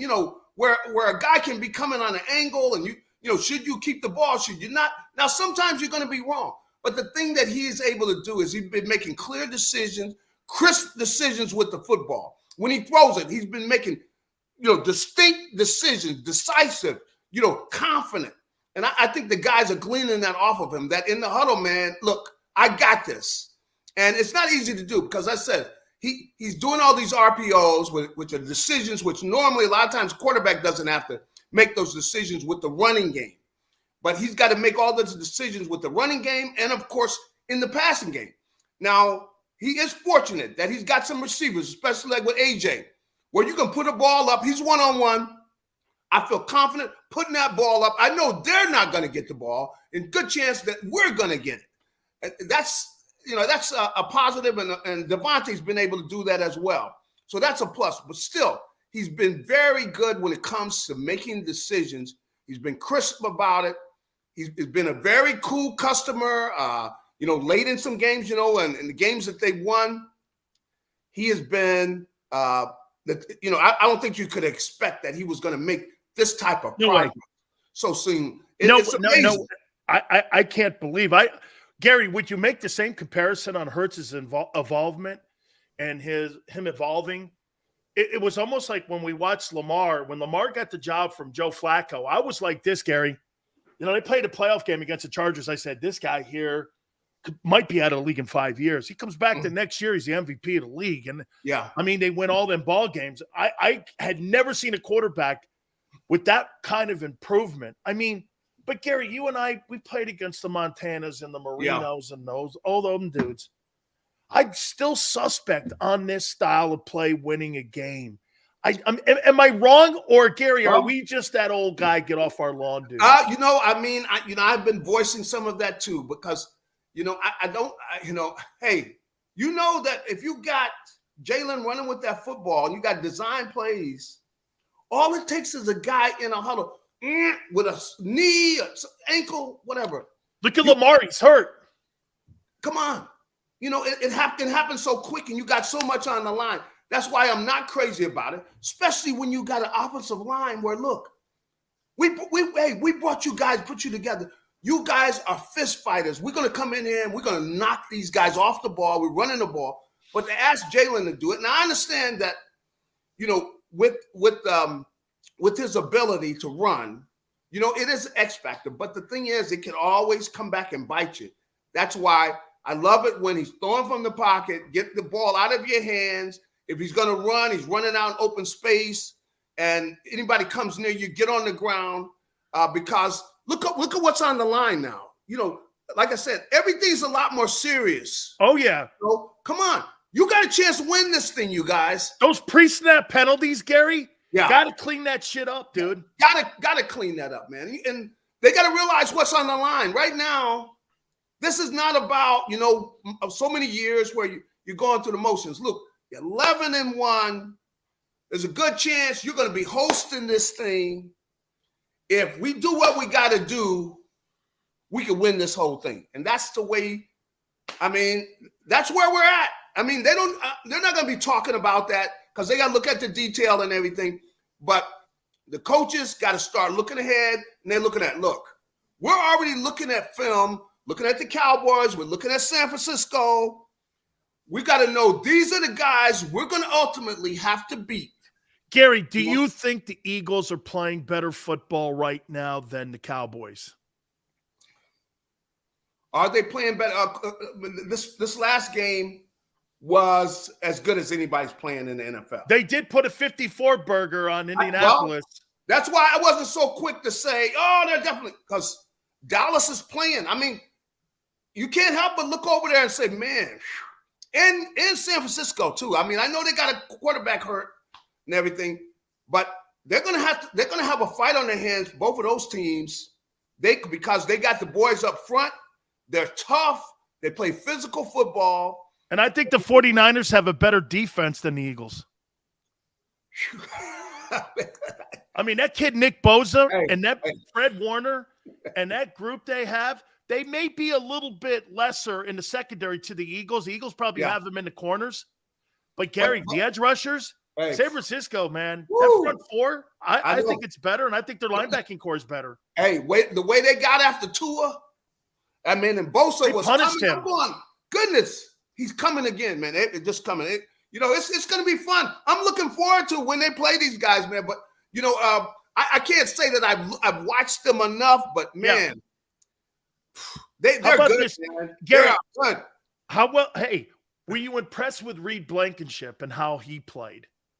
Oh, man, I've been thrilled about the way he plays. He plays a physical brand, of safety, and he's got a great feel for the game. I really have been impressed with him, maybe more than anybody else in the whole season, because I didn't know that the kid could play at that level, but he has really been impressive, and I love the physical style he brings to the game, and the kid loves to play, man. I think it's just great. You got a young kid like that. I like the way he talks, man. He's thrilled about being there. This is what it's about, man. This especially right now.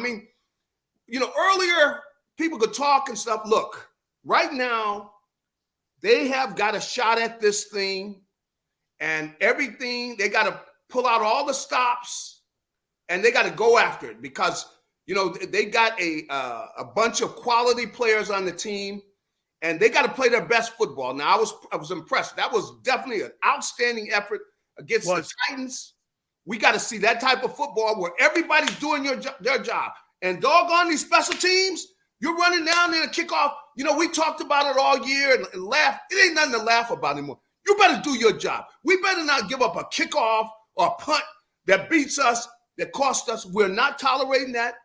Do your job because this is a special time and they have got a shot to win this thing. And they have got to, everybody's got to be thinking that way.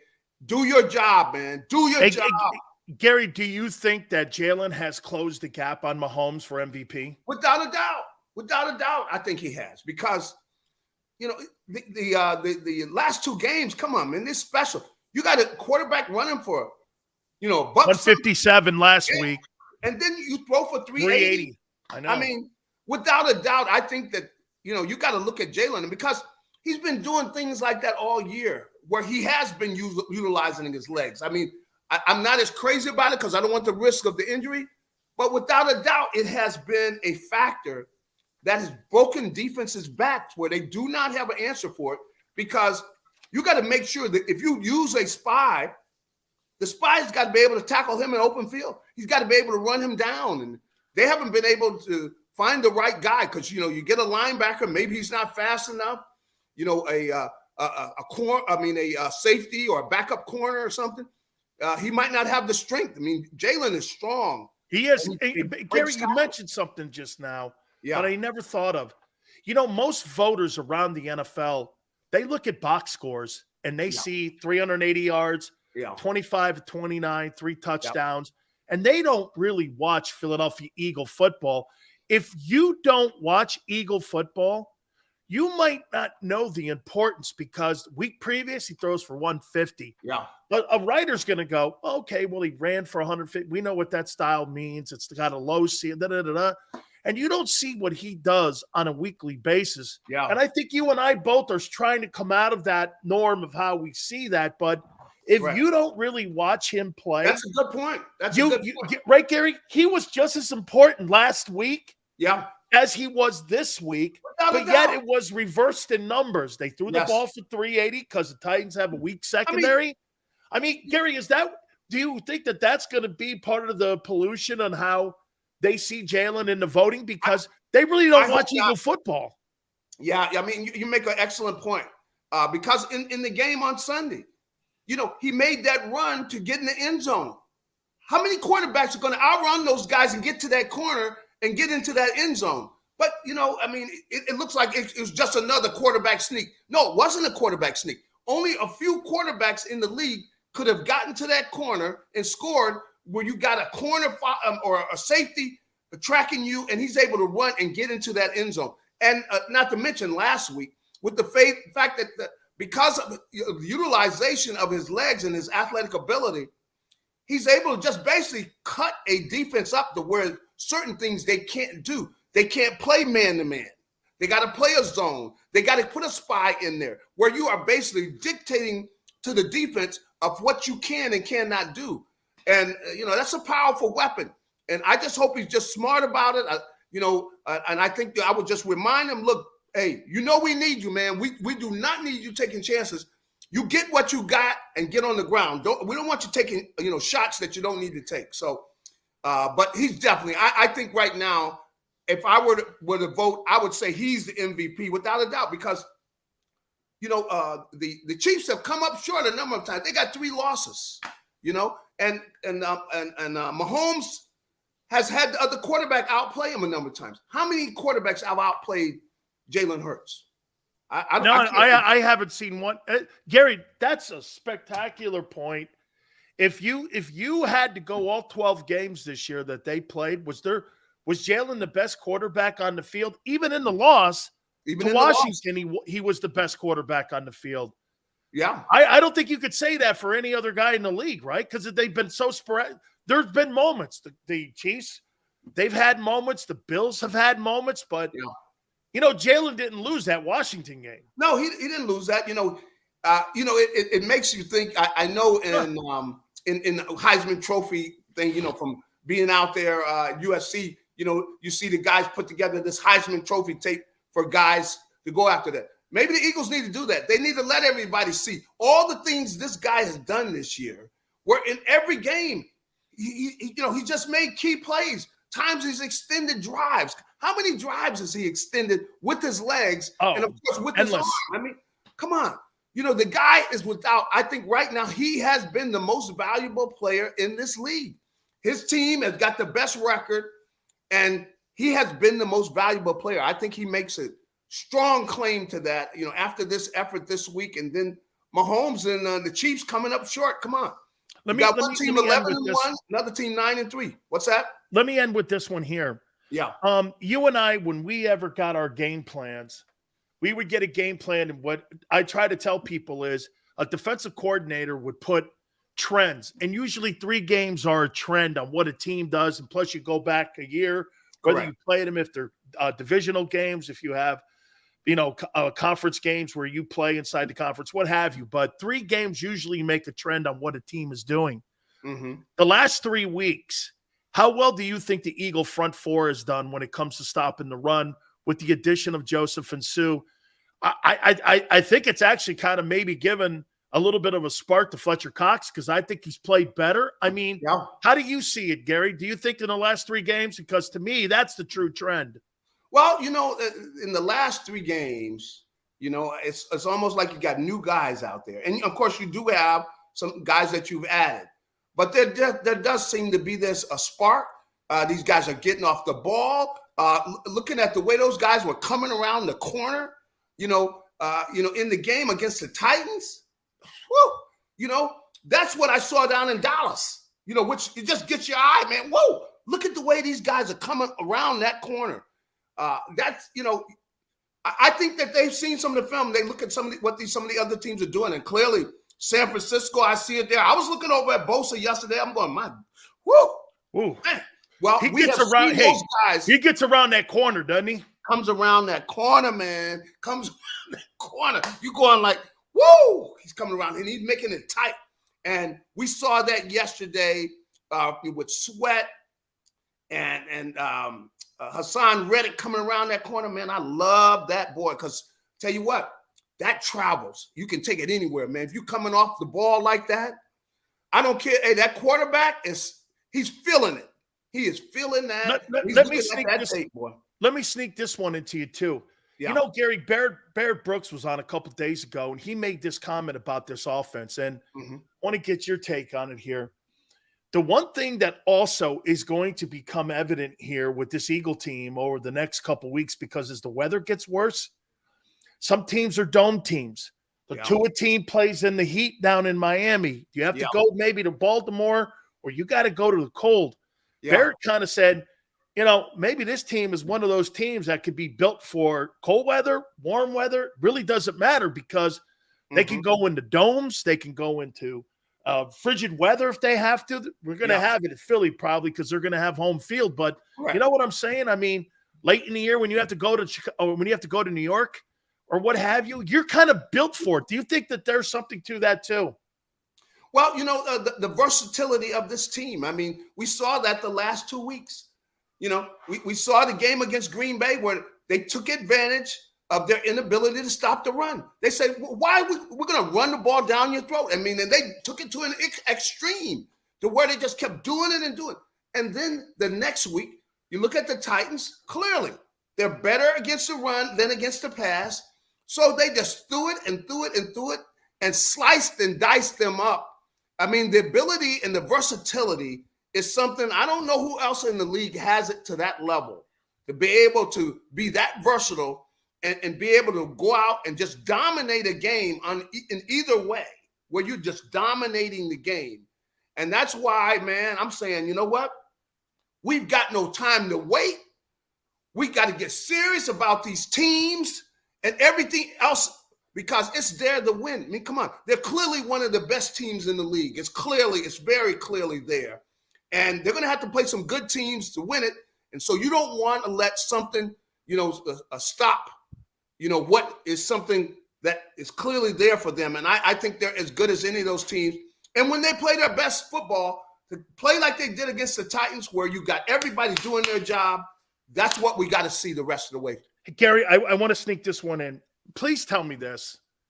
Because Seth and I and everybody, I mean, dude, is Jonathan Gannon a good coordinator or is he not? Seth and I, we ran into each other over at the Lifetime. It's a workout place over. Man, we talked much, but for an hour and everything. And Seth could not stop, and I know what he's talking about. But the Eagles, they don't play a style which we were. Even Seth more than I am, because Seth came in the league. Buddy Ryan was our head coach, and Buddy Ryan believed in getting people. Being on the attack defensively and really dominating people to the point to where you just kind of enforce your will on the offense. And I can understand where Jonathan Gannon's saying, "Hey, we want to take away the big play and everything." But with the defensive line they have, I think it's going to be fine. I think it's going to be fine because he doesn't want to blitz. He doesn't want to go after them like that.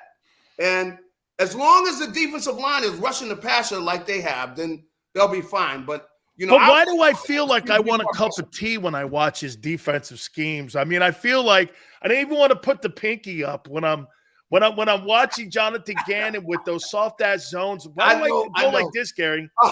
I mean, I don't want to drink coffee. I want to drink tea, and I want to have a brisket. Now think about it. With the secondary he has. I mean, you got a secondary. You got an outstanding secondary.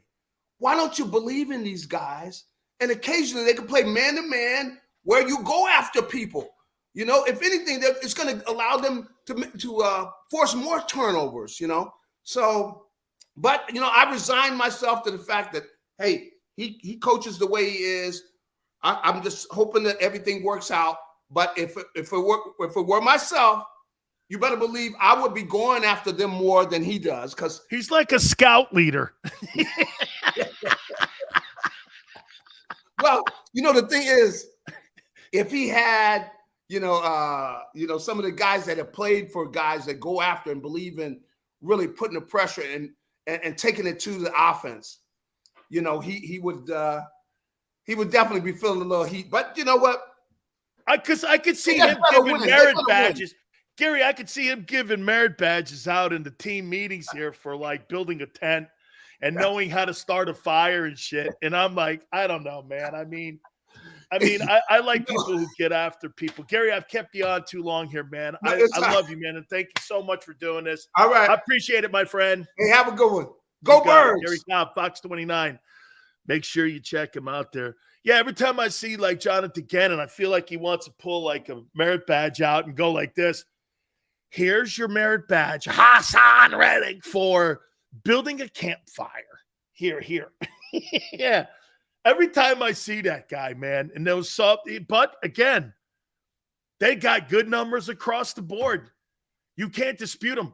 I would say this to you. The guy Shane Steichen is more of a value to me than what Jonathan Gannon is. I think the best coach in that building, besides Jeff Stoutland, is the coordinator. That's on offense. Like I said to you, right? I mean, right? So they were 7-3 when he took over the play calling, and now they're 11-1. That dude is 18-4 since he's taken over the play calling duties in Philadelphia. He's 18-4. Here's a merit badge on the other side. Here. Jonathan Gannon's soft. I can't stand the guy. His team and his players showed up. They did especially in the run game. They did a really nice job of stopping King Henry. They did. And again, like Gary said, that was a complete football game. Okay, that's their best game that they have played since Minnesota. The Cowboys have been playing really good ball the last, since they got Dak back.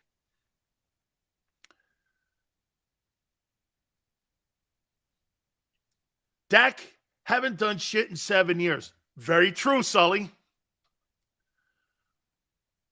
Even Seth backed off on Gannon. No, he didn't. Hey, the Eagle tight ends actually showed up a few plays in that game also.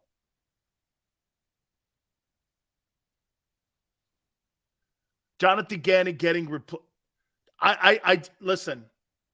I do not believe he's getting well, if he does get replaced, it'll be Fangio next year, and then you're going to get an adult in the building. Okay, then you're going to get an adult in the building. I think Reed Blankenship did a nice job. I think he stepped in and did a heck of a job. Absolutely. Defensively, they played like a team. Maurice, absolutely. And I thought TJ Edwards played well. The secondary has been the key to this whole defense, though. They have absolutely played great football. Actually, the secondary has been the most consistent unit, and that includes the O-line. The O-line, I thought they almost looked like they were like bored in that Titans game. All the pre-snap penalties was terrible. Terrible. And I thought the secondary, again, and this was with the loss of CJ. Hopefully they get back by the end of the year. I think they're going to get him back in the playoffs. Dean is ready to play. I thought the 15 snaps that he had, he looked pretty decent. Cowboys, though, baby. Playing great ball. Dallas, woo! Put a 40 burger on Minnesota. Put a 54 burger on Indy. How you doing? How you doing? Woo! Love it, man. Thought you had an in with Stoutland. Working on it. He coached at the University of Miami. Anybody who went through that building, I know. I didn't know he was down there, though. I think he was down there with Butch. No, Randy Shannon he was down there with. He was down there with Randy. Dallas won't last. Jesse, I can't dispute that.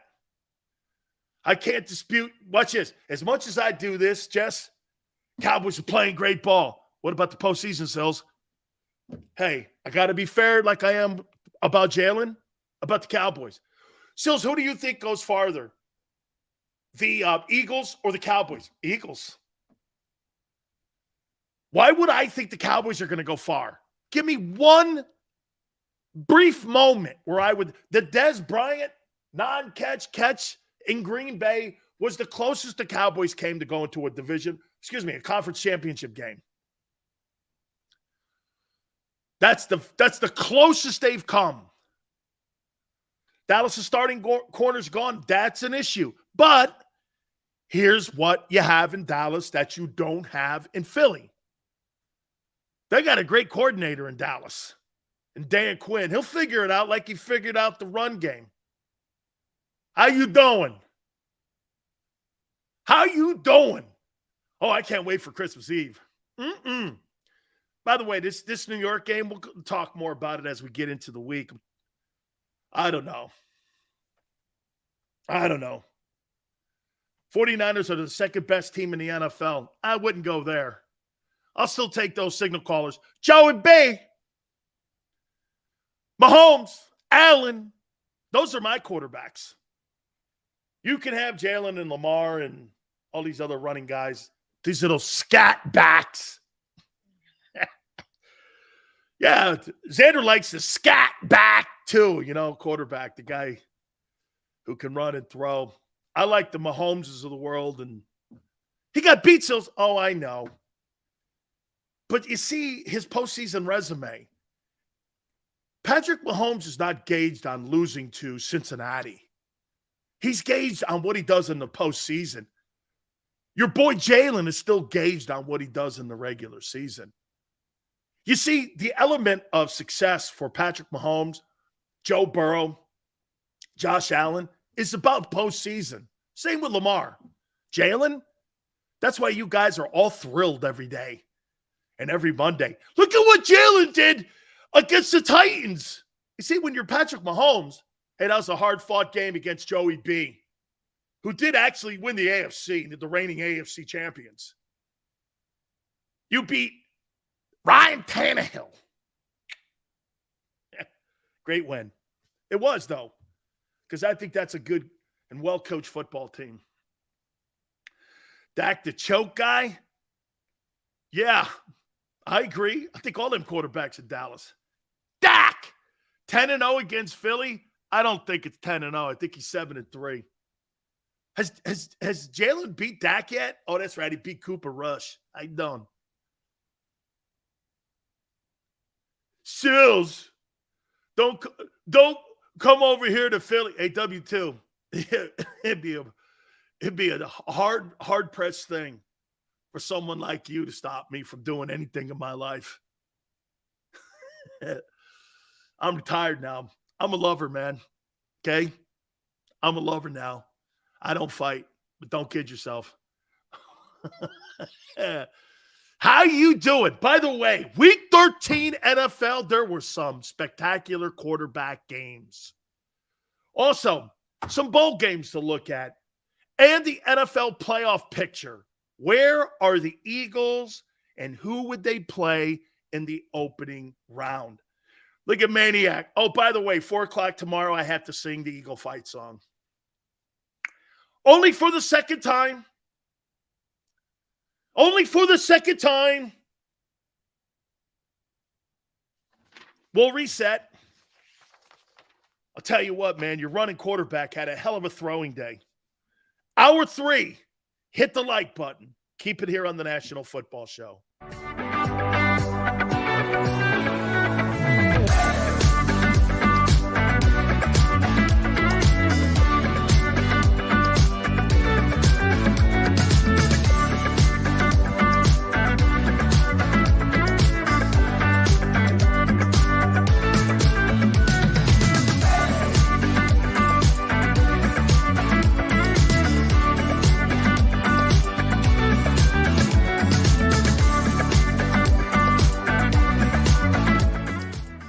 At Pond Lehocky, we've recovered billions of dollars for our clients, and we're confident we can do the same for you.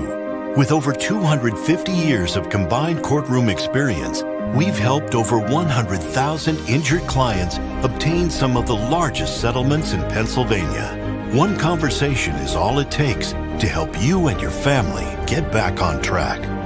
If you've been injured in an accident, give Pond Lehocky a call. Jim Gardner is an icon. A Philadelphia treasure. He's a mentor, a pace setter. Jim is my North Star. He's trusted, Revered. Appreciated. he is Action News, He's compassionate. Honest. and fair, He is extremely dedicated. motivated, and always seeking the truth. He's also funny. We are a team of many. Jim Gardner is our leader, and we're lucky to have him. Go passionately. Go fearlessly. Go confidently. Go Birds! Go confidently towards your goals with First Trust, Philly's hometown bank for nearly 90 years, and the official bank of the Philadelphia Eagles. We're focused on getting you over the goal line. So go with conviction. Go with trust. Go Birds! And go forward with us by your side. First Trust Bank, the official bank of Philadelphia dreams. Oh, and go Birds.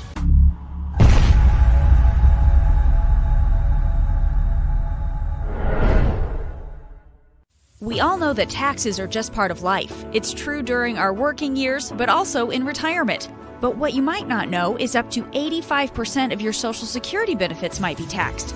Our team at Thrive Financial has helped retire thousands of people across the Delaware Valley by asking questions they never knew they needed to ask, including how their Social Security benefits might be taxed. It's time to be proactive on taxes. Get your Thrive Retirement Tax Playbook today.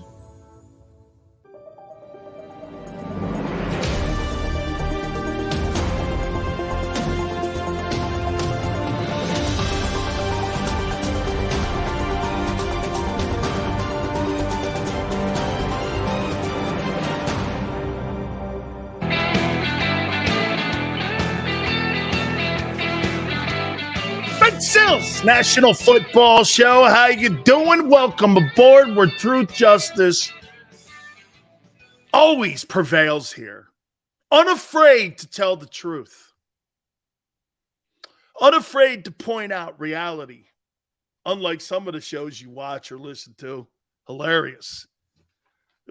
See, you're the kind of people, some of you at least are the kind of people that will hear something and not stand for anything, but fall for everything. That's what we stand on here. Pointing things out. Some of you are too clueless to get it, but it's okay. I'm here to help. I'm a helper. Like Santa's helper. That's what we do here, man. We help. Eagles get a great one. Do a really great job. They do. We'll look at the numbers here in a second here. By the way, Week 13 NFL, some bowl games. Also the playoff picture. No, 4 o'clock tomorrow. Big Sills will sing the Eagle fight song. Look at little W2. Oh, really, dude? Whatever. Congratulations to you. All good, tough guy. Now, why don't you go to your little corner and sit over there with your little dunce hat? Guy's picking a fight on the internet. What a dope. It's like writing something on a shithouse wall. When you walk in, W2 is here. And if you come back, I'm going to beat you up. What an absolute ass bag. W2 was here. Look out, Sileo. You're in there, you're going to the bathroom, you're at a truck stop at W2. He's legendary. From what I understand, up 95, Xander, you got the Carl Jr.'s and you stop there like at the places, to get some grub. On the way up to like 95 and down, there's W2. W2's got his name. Don't come here. W2 will kick your ass. This guy's got his name on every shithouse wall at every rest stop on the Jersey Turnpike. How you doing? It's W2. You come in here, man, I'm going to fight you.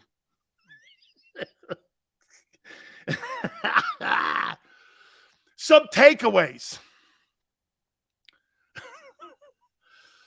Hey, Dan, it hurts so good. I like that saying, though. Nah. Hey, are you kidding me, Brian? Haven't you heard of the legend of W2? Dude, the guy, I swear to you, man, on 16W, you go up there right outside the Meadowlands. His name's on the shithouse wall out there going, you come around here, I got your ass. I'll fight your ass. Meet me at exit 17. Oh, yeah, okay. Oh, man. Oh, my God. How you doing? Hassan Reddick got off the bus. Hey, did you see my boy Deshaun Watson back out there playing? So proud and glad that he got a chance to play again. Way to go, dude. I know you were rusty. You got the win, though. Good for you. Congratulations. I'm pulling for Deshaun Watson. I'm actually rooting for him. Some of you are like, well, he's a bad guy. What do you mean he's a bad guy? What, are you going out to dinner, inviting him over for Christmas Eve dinner? Get a reality check here. Who do you people think some of you are? Are you actually inviting Deshaun Watson over to your house for dinner? Or are you watching him on a Sunday on your tube, sitting with your fat ass in front of the TV set, drinking beer and eating popcorn? Reality. Well, he's a bad guy. What are you, a moralist? Who gives a shit what he is? The league thinks he's good enough to play. They don't have a problem with his behavior. If they had a problem with his behavior, they would have banned him for life. They didn't. They gave him a raise. How you doing? Here's $230 million. Guaranteed for being a bad guy. Wow. Only job in America that I could actually get something like that is in the NFL. Sills would pull for Watson. Why? I don't know him. You don't either. What are you, boys? How? Hey, true. You don't know him. And if the National Football League thinks it's okay, why? I rooted for Vic too when he got to Philly. Did you? Or no? Or you forgot that one? You know the guy that murdered all them dogs and went to jail in Leavenworth? Did you root or not root for Vic? I did. And I'm an animal guy. I rooted for him because I want him to have redemption. I believe in rehabilitation. I think people can get better and do things and be better people with bad mistakes. I do. See, I know some of you in there say you do, but you really don't. Because if a guy makes a mistake, you hold it against him for the rest of his life, and you really don't believe in redemption. You just talk a good game. Like most people that vote every 2 and 4 years in November. Most of you are bullshit artists. You say you believe in redemption and rehabilitation, but you don't mean it. You wouldn't invite Deshaun Watson over to your house. I'm not sure I would. But I'd watch him surely on a football field on Sunday. The NFL cleared him. You're better than the NFL? He's a bad guy. You don't know him from a can of paint. Do I want Deshaun Watson dating my daughter? Of course not. Do I want Jalen? Of course. Most complete game since the Minnesota Viking game. I would say that this 35-10 victory over Tennessee was. I think it was the worst offensive line game that the Eagles had, but they were so dominant, it really didn't matter. Devontae and AJ showed up. I think now we can really say that the front seven did a spectacular job in stopping the run. And they really did a fine job in stopping the run. And Derrick Henry was a non-factor. That's pretty hard to do. He's a Hall of Fame back. Jalen Hurts was great. 380, 3 touchdowns, 29 of 39. Couldn't have played any better. He was really good. Jonathan Gannon, his front four really played well. I thought the linebacking core played well. We had a Nakobe Dean sighting. Secondary was good. Blankenship, I think he stepped right in there for CJ. Did a nice job. Now, will he be able to do that on a consistent basis? Yet to be determined. I thought TJ Edwards really played well. Special teams, I said this earlier, and I'm going to repeat what I said, okay? I don't want to hear this take about the Eagles special teams. Well, the coaches need to coach them up better. I thought about that take, and I said, why, of all the teams in the NFL, that's one team you don't have to coach. Because all you have to do is make it clear to players. If you're Nick Sirianni, you get everybody in a team meeting, you go, let me put it to you this way. People that are on special teams that aren't running down doing their job with lane integrity and going down and hitting people, you're not going to be here any longer. If you don't go down and make plays, I will replace you. You are the most replaceable people on our team. I don't need to coach you. And if I have to coach you, you're not going to be here. This is your last chance to be on our ball team and show up at the NovaCare Center eating filet mignon and eating shrimps and lobster. Very, very easy. I can replace you. Make me want you. I think that's what was said. I don't think any new scheme or anything was put on the board special teams-wise. Okay? I don't. I think they just read in the riot act. You want to be here or you don't want to be here? This is up to you, clearly. Okay? Those are the last chance positions. You really think I got to get to a player's face and go like this to him? Hey, man, listen, maybe if you get down there and you use this technique on your left shoulder. Dude, special teams is about going down and blowing people up. Plain and simple. There is no technique. Now, lane integrity and all that on kickoff return and kickoff coverage and punt return, there's a strategy. I get it. But going down and knocking someone out, that's a desire inside. Guys looking up at their 11-1 record, and guys are sitting around taking it for granted that they're going to be on the team and that your job is not in jeopardy. I think that was really why they stepped up. Because they look like a different unit. They were probably told, I'll replace half this goddamn team in here. I'll get to Deion getting to Colorado. I actually have some takes on that with Deion getting to Colorado. I'll do that here in a sec. Actually, let me do that now before I get into. Actually, let me finish up the Eagles by the numbers. 35-10, first downs. Listen to this. Philly, 26. Titans, 11. Never win a ball game with 11 first downs. Total yards, 453 to 209. Excellent.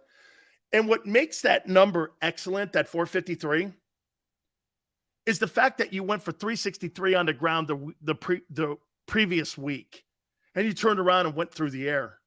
Hard to defend that. 67 plays to 53 plays, clearly won that battle. Didn't really need to run the ball. At 87, the Titans are number 3 in the league in stopping the run. They did a nice job stopping the run, but they didn't really need it. Penalties, 12 of 80. Got to clean that up. Jalen Hurts, 29 of 39, 380 and 3 touchdowns, who was really good. Sanders, 10 carries, 24 yards. For the first time all year, Jalen Hurts actually had 2 players in the passing game involved. A.J. Brown, 8 catches, 119, 2 touchdowns. And Devontae Smith, 5 for 102 and 1. Very good to see that. Very good to see that. So, outstanding. Hey, by the way, it's a good win. It's a really good win because that's a well-coached team. Remember something about Vrabel.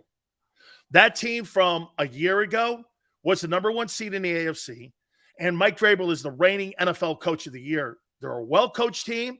They were going to show up and play. They did. They just didn't have the personnel to be able to hang with the Philadelphia Eagles. We even had an Nakobe Dean sighting. Kaiser White got banged up a little bit. He went in, made some plays, 15 reps. I thought he played well. So, very nicely done here. Very nicely done. Now they have a divisional game with the New York Giants. I'm gonna bury the lead here. Do I think the Giants are going to beat the Eagles on Sunday? No, I do not. Daniel Jones didn't play that bad. We got some stats here. We're going to take a look at all of the games from Week 13. I think Giants and Washington tied. That kind of helps the Cowboys out a little bit more. I would say this to you. Very interesting in what happened this past week. Get to that in a sec. I want to hit on Deion for one second here. I think it's really awesome that Deion Sanders got the Colorado job. He's in the Pac-12. Doesn't really matter. Deion got a Power 5 job. I think that's important for African-Americans like Deion. And hopefully what this does, this opens up the doors for more African-American coaches like Deion Sanders who have great pedigree as a player to be able – the type of coaches that Deion's going to bring into Boulder, the type of resources that they're going to generate at Boulder, all the things they're going to do is going to be second to none. You're going to see a facelift with that Colorado Buffalo program that you've never seen probably since the Mike McCarthy days when McCartney was winning national championships. I think Deion Sanders, you see what Deion did for Jackson State too?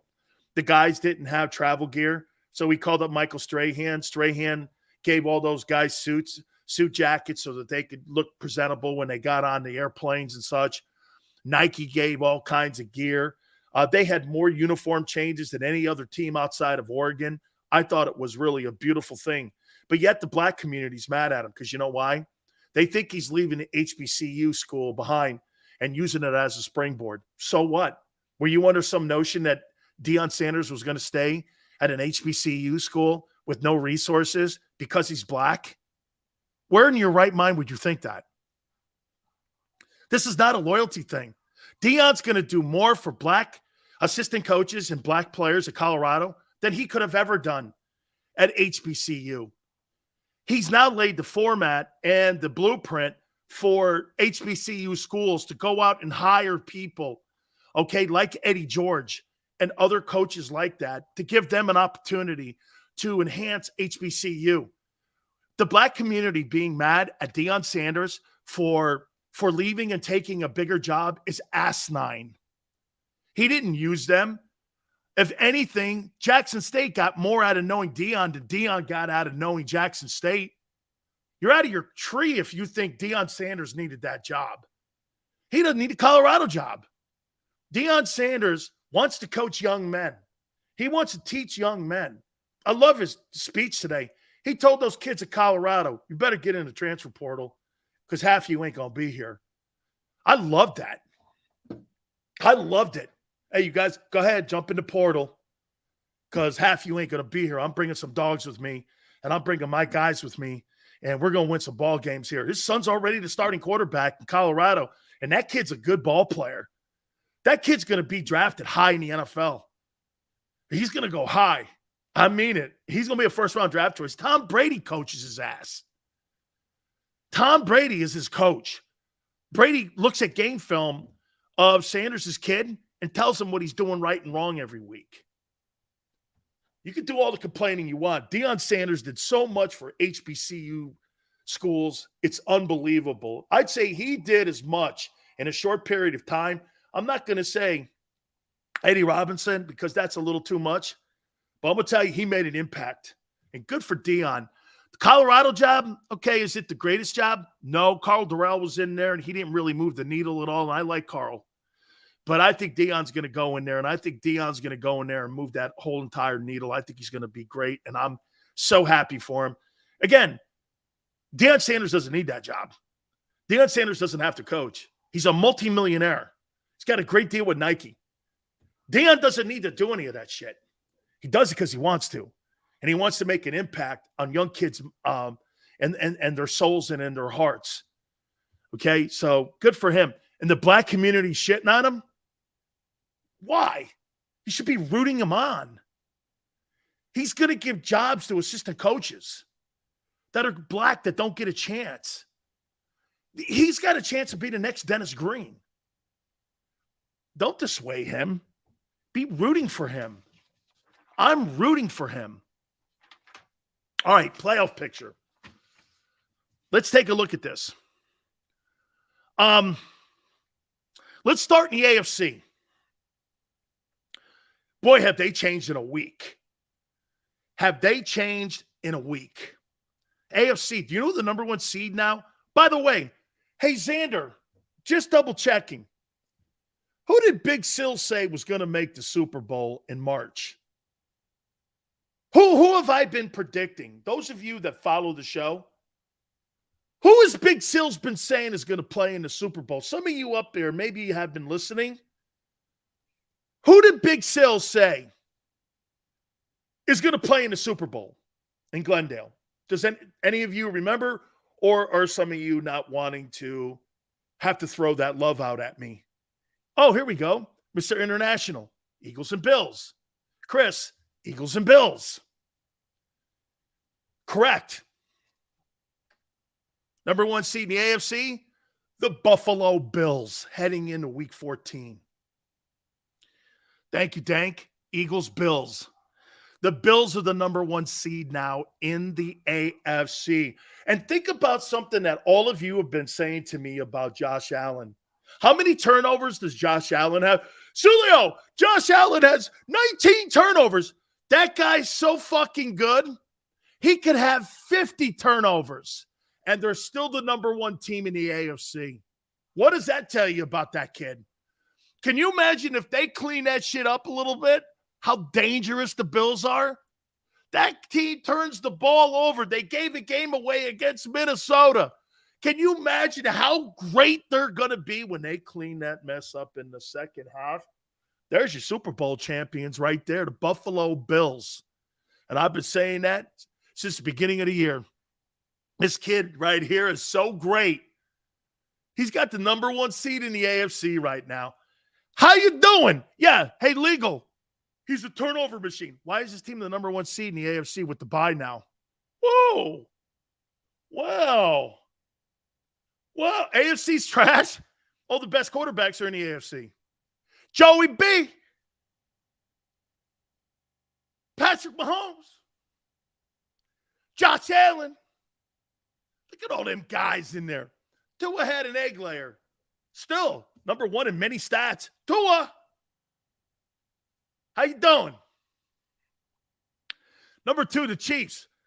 Look at these quarterbacks in the AFC. And I'll go down the list of the quarterbacks in the NFC to show you how, well, you guys are really lucky in the AFC, and I'm talking the Eagles.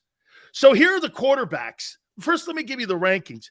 Bills, Chiefs, Ravens, Titans, Bengals, Dolphins, and Jets.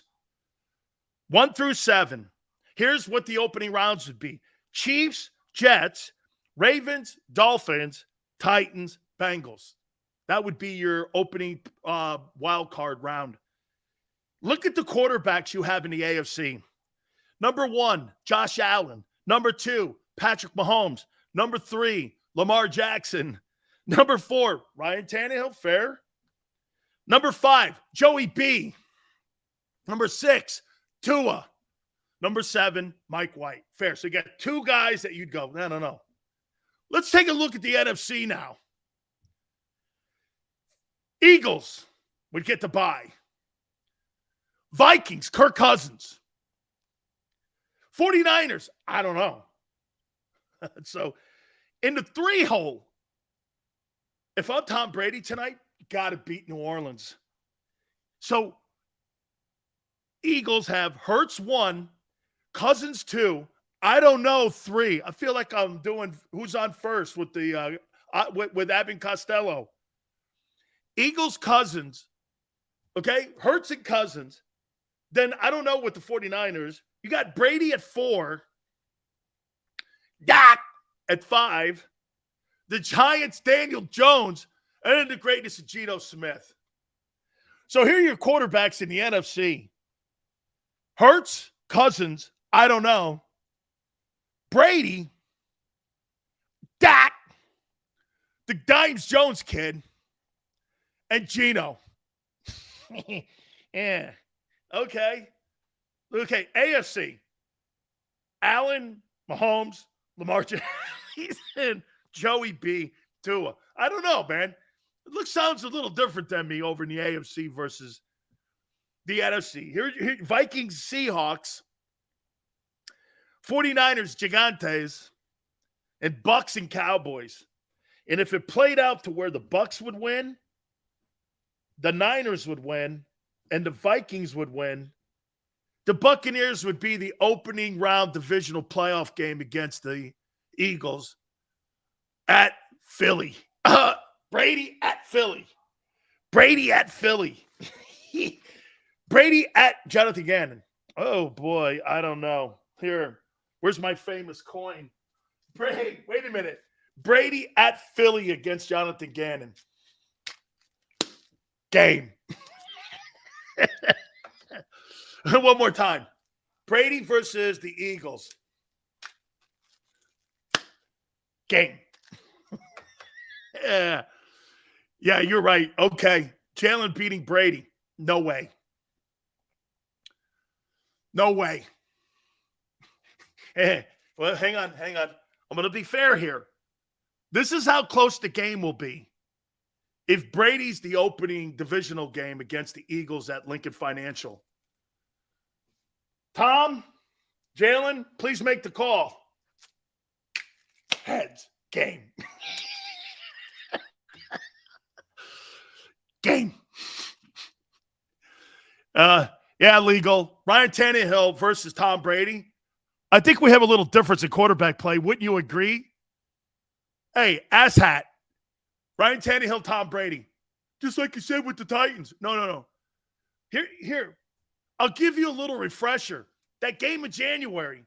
This is how close it was. Game. Coin toss. The game was over after the coin toss.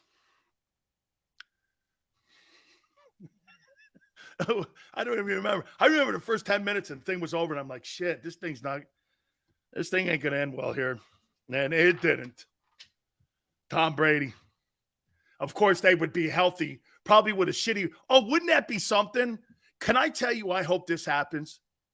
I hope that the Buccaneers have an under 500 record and they play the Eagles in the divisional round. And I'll show you what that fucking stupid one-loss record means. Oh. Sorry. Kind of hurt a little. Here we go. Week 13, baby. Week 13, NFL. How you doing? Hey, Dan, is Brady really going back to the Patriots? I heard that. Why would he go back to the Patriots? They have nothing up there offensively. To me, I think he goes to San Francisco. I think Brady goes to the Niners. I think Brady has 1 year back in Moraga, where he's from. Brady with the Niners. Oh, my God. Yeah, some window the Eagles would have. So, wait, Brady with McCaffrey and Deebo Samuel and that offensive line and that defense. Tom Brady in San Francisco would do what now? You would not be better than the 49ers if Brady's in San Francisco. Sorry. Brady in San Francisco. I think that's where he's going. Brady to the Niners. Oh, Kyle Shanahan too. Good night. Brady going to the Niners would be can you see Brady going back to his childhood team and winning one last Super Bowl in San Francisco at 45 or 6 or whatever? That's scary, man. That is scary. Jimmy G goes to the Bucs, like I said. Oh, wait. What if that happens? Big Sills would have been right in the end. See, that's kind of how I am here, folks. You may think you're right, but Big Sills is always right in the end. I'm always right in the end. I'm not wrong. Give it a little time. The apple gets red, doesn't come out red. It's, green and shit and all that, and gets time to, has had to, ripen. That's kind of what Big Sills is. How you doing?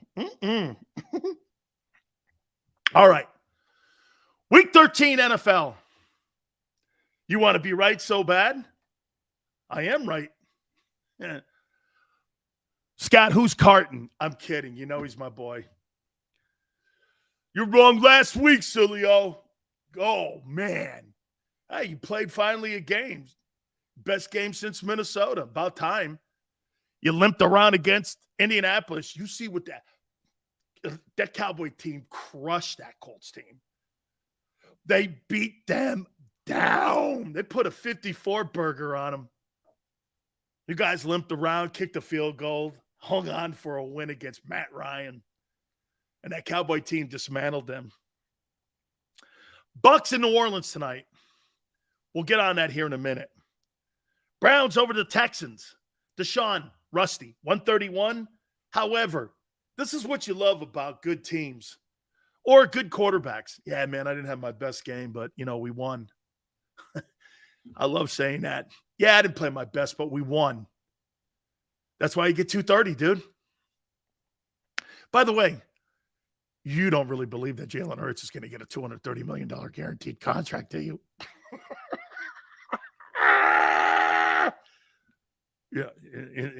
Yeah. That guy in Cleveland signed the ultimate deal. You understand, because it's 230, it could be constituted as a signing bonus because he gets all that. Do you know what kind of maneuvering they can do? They could drop his base pay down to whatever number they wanted so that they can go out and make free agent moves. Whatever they wanted, because they're paying him the money. It's guaranteed.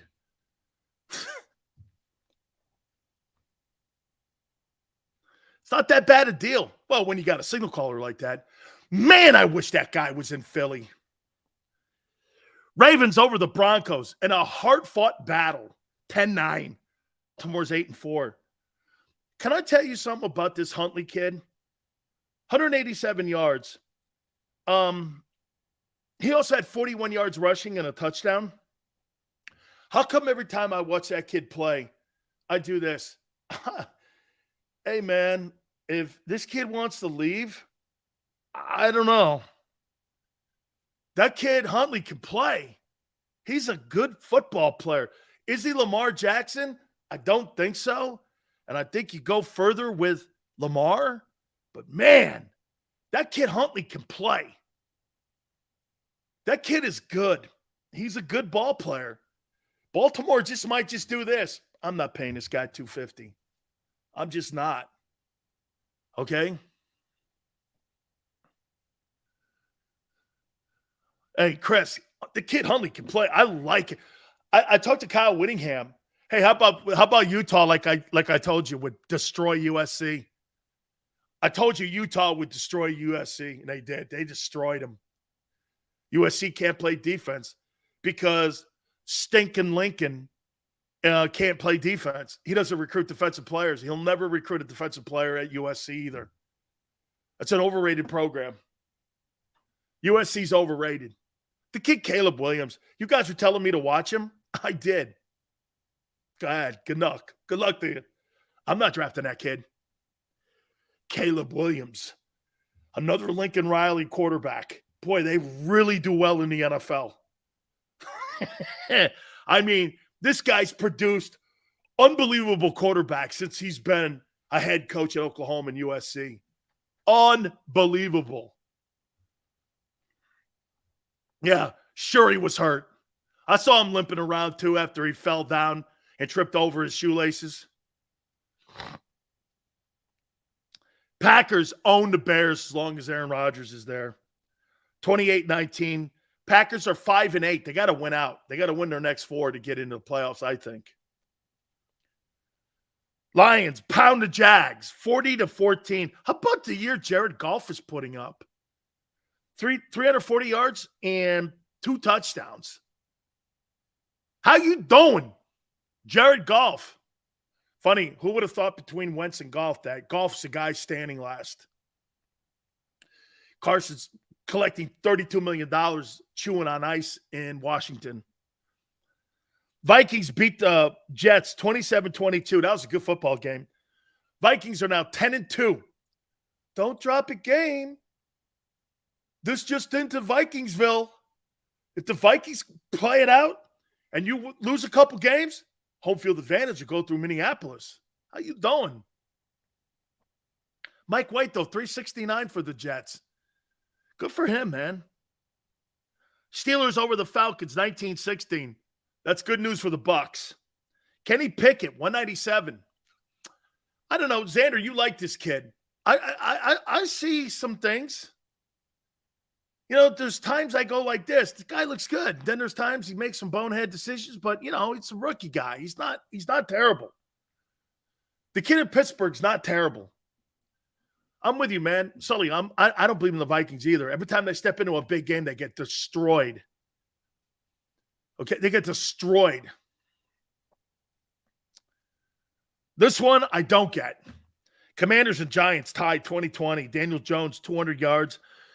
Throwing the ball through the air, and he did his best Jalen Hurts impression. 71 yards rushing. The Commanders are 7-5-1. The Giants are 7-4-1. I watched that game. It was like, I don't know. I needed like an airplane vomit bag when I was watching that thing. I was like, really? 49ers lose Garoppolo and still destroy the Dolphins, as predicted. Tua, 295. Niners, 8-4. It really doesn't matter who's quarterback in that team. I lose my boy Jimmy G. Jimmy G, you know how much I love you, man. You're my boy. So since he started that game, Jimmy Garoppolo now is 45-19-0 heading into free agency. Ooh.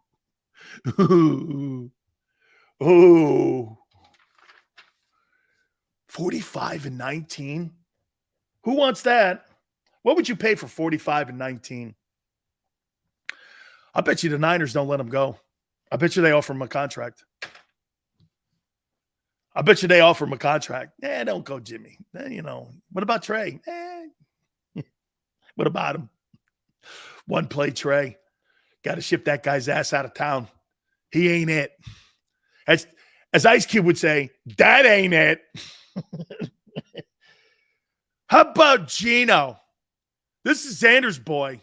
Gino, 367 yards, 3 touchdowns for the 7-5 Seahawks. Way to go, Pete Carroll. Way to go, Pete Carroll. Raider. Oh, God. Just when you think you're in, they pull you. Just when you think you're out, they pull you back in. The Chargers lose. The freaking Chargers lost. Dude, you got to get a new coach in there. Raiders beat them 27-20. Chargers are now 6-6. Dude, you got to be better than that. You got to be better than that. Cowboys, they crushed the Colts, team that the Eagles struggled with. 54-19. Yeah. 170, 3 touchdowns. Boys are now 9-3 on the season. 54 points. They put a 40 spot on the Vikings, too. Man. Congratulations. Cowboys are playing better football than the Eagles right now. Not better, but they're playing better football. Putting more points up. Teams you struggle with, they kill. They did drop the game to Green Bay, but they did put 40 on the Vikings. And they just spanked the shit out of the Indianapolis Colts. Crushed them, actually. Yeah, no. You beat Dallas, you beat Cooper Rush, and you still almost lost the game. They brought it back to 20-17 in the fourth quarter. That won't go down like that with Dak. How you doing? How you doing? Anton, Chargers missed the playoffs again. Herbert overrated. He's not overrated. He's not overrated. When I watch Justin Herbert play, I see a really good player. Okay? I see a really good football player. I'm sorry. I don't care what you think. Fastest guy to 15,000 yards. I mean, he's only 23. I'm okay with him. How you doing? You beat the Dallas. No. You didn't beat Dallas. You beat Cooper Rush.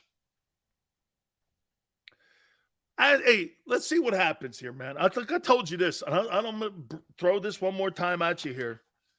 The Eagles are going to have either the greatest season of all time or this is going to be the biggest turd burger of all time. You got a lot of pressure on you. There's more pressure on the Eagles now than ever before. Because if you don't win, it'll be a turd burger. Because everybody's pushed their chips in. Best team in the league, best record in the league. This so-called 10-year window that you don't have because you have 14 free agents, but you've made this thing up. Okay? This will be either the greatest thing of all, and by the way, 4,000 yards, 18 guys getting 1,000 yards receiving. This is all good. This is so good. This is setting up for one hell of a finish here. I cannot wait. See how this thing finishes up. I'm excited. And by the way, I have no wishful thinking either way because I don't care. To me, the best thing is that the Eagles go to the Super Bowl. Don't think that, hey, what's in the best interest of Sileo's show? Eagles go to the Super Bowl. Why wouldn't I think that? Common sense, donkeys. You're making it about one player. Oh, it is about one player. Because that one player, Prayer Man, he going to make $50 million or he going to make nothing. This is about Mr. Style. Oh, everything is on the line. Hurts his bag of money. The expectations. Oh, this is fantastic. This is wonderful. Either a turd burger or a Lombardi burger. You don't get a burger in the middle. Can you imagine if this thing falls short? With all those free agents too, you better win it. Silzadelphia. I actually freaking love that. Arthur, Silzadelphia Super Bowl. I actually love that.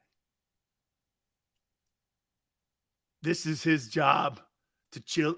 Oh, and let the team prove him wrong. I don't know, Legal. I don't think that there's anything wrong with your take. I don't think you're damn right. We set the Why do you think we spent the entire 5 months in the offseason setting expectations? 4,000 yards passing, 2 receivers over 1,000, 35 touchdown passes, the team win the East, the team get to the NFC champ. Why do you think we did that? For shits and giggles?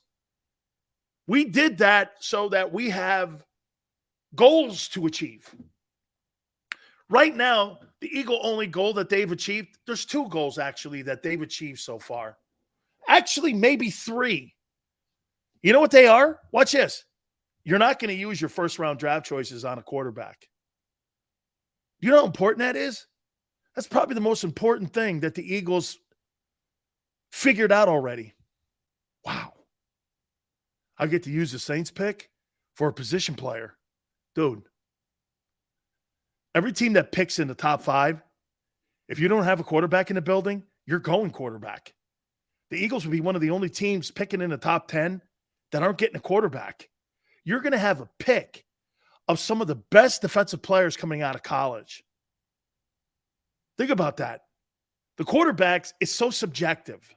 You don't know which guy's going to be good or bad. Nobody knows. It's a crapshoot. It's like picking stocks. But these defensive guys or offensive tackles, you get very little. There's more margin of error, I think, in the quarterback selections than picking a position player. All right, I got to take a timeout. I'll give you my predictions tonight, also for Bucks and Saints. Keep it here on the National Football Show.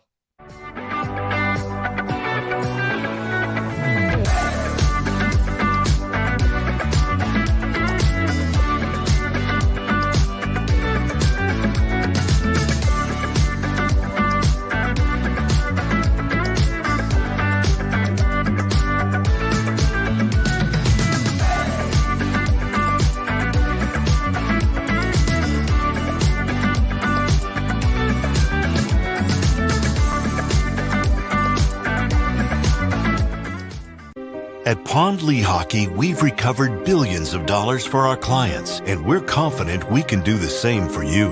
With over 250 years of combined courtroom experience, we've helped over 100,000 injured clients obtain some of the largest settlements in Pennsylvania. One conversation is all it takes to help you and your family get back on track. If you've been injured in an accident, give Pond Lehocky a call. Jim Gardner is an icon. A Philadelphia treasure. He's a mentor, a pace setter. Jim is my North Star. He's trusted, revered, appreciated. He is Action News. He's compassionate, honest, and fair. He is extremely dedicated, Motivated, and always seeking the truth. He's also funny. We are a team of many. Jim Gardner is our leader, and we're lucky to have him. Go passionately. Go fearlessly. Go confidently. Go Birds! Go confidently towards your goals with First Trust, Philly's hometown bank for nearly 90 years, and the official bank of the Philadelphia Eagles. We're focused on getting you over the goal line. So go with conviction. Go with trust. Go Birds! And go forward with us by your side. First Trust Bank, the official bank of Philadelphia dreams. Oh, and go Birds.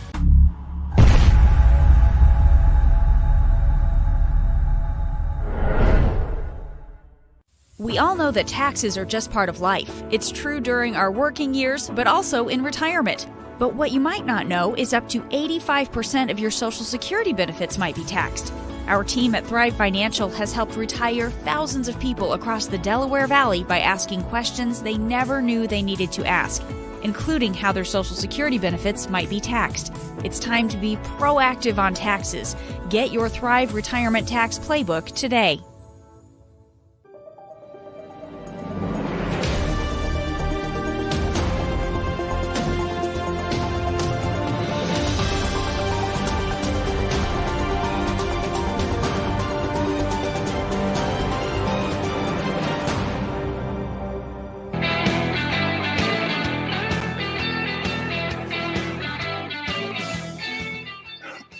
Bills National Football Show. Power Pack show today. We appreciate everybody chiming aboard.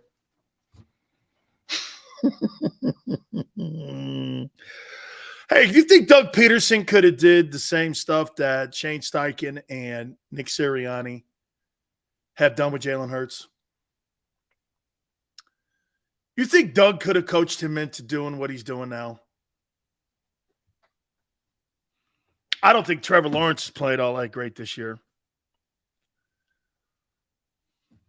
You think Doug could have had an impact on Jalen like this? Doug's a good coach. Okay? Doug's a good coach. Not going to take anything away from him. But don't you think a guy like, when I see here, probably so. Look at how Doug won the Super Bowl. Dude, I don't think you guys put into proper context, or I think some of you do, the job that they had to do. But see, he had Frank with him, and you had a double-edged head coaching sword when Wentz went down for them to be able to pick Nick Foles up and have him run through the finish line. They did a wonderful job with Foles. Okay? But Foles, you got to remember something. Foles was a Pro Bowl quarterback a couple of years earlier. He 26 touchdowns, 2 picks. Wasn't like he sucked. So there was a different dynamic there a little bit. You know what I'm saying? So, I mean, and they did a wonderful job coaching him. Now, he's a professional thrower. I'm just saying, Jalen needed more refining, you know? Plus, what you had to do was you had to come up with a brand new offensive scheme. The scheme that they're running right now, you've never run that in Philly. Then again, no team has. You don't have teams go 153 in the ground with the quarterback, then the next week the quarterback throws 380. That's not really a common thing you see. Okay? 27 touchdowns he had? Okay. I'm just saying, I mean, you know, somebody asked me that today. Sills, do you think that Doug Peterson could have had the impact on Jalen that Nick and Steichen have had? I don't know, man. That's always a tough, you know, would Wentz still have been here? Probably not. If Doug, wait a minute, let me ask you this. If Doug's here, is Wentz here? Because if Wentz is still in the building, there'd be a problem. There'd be a problem. So if Wentz wasn't there, would Doug Peterson have had the patience to stay with Jalen Hurts? You know, Jalen, if you go back even to last year, it wasn't like he was terrible.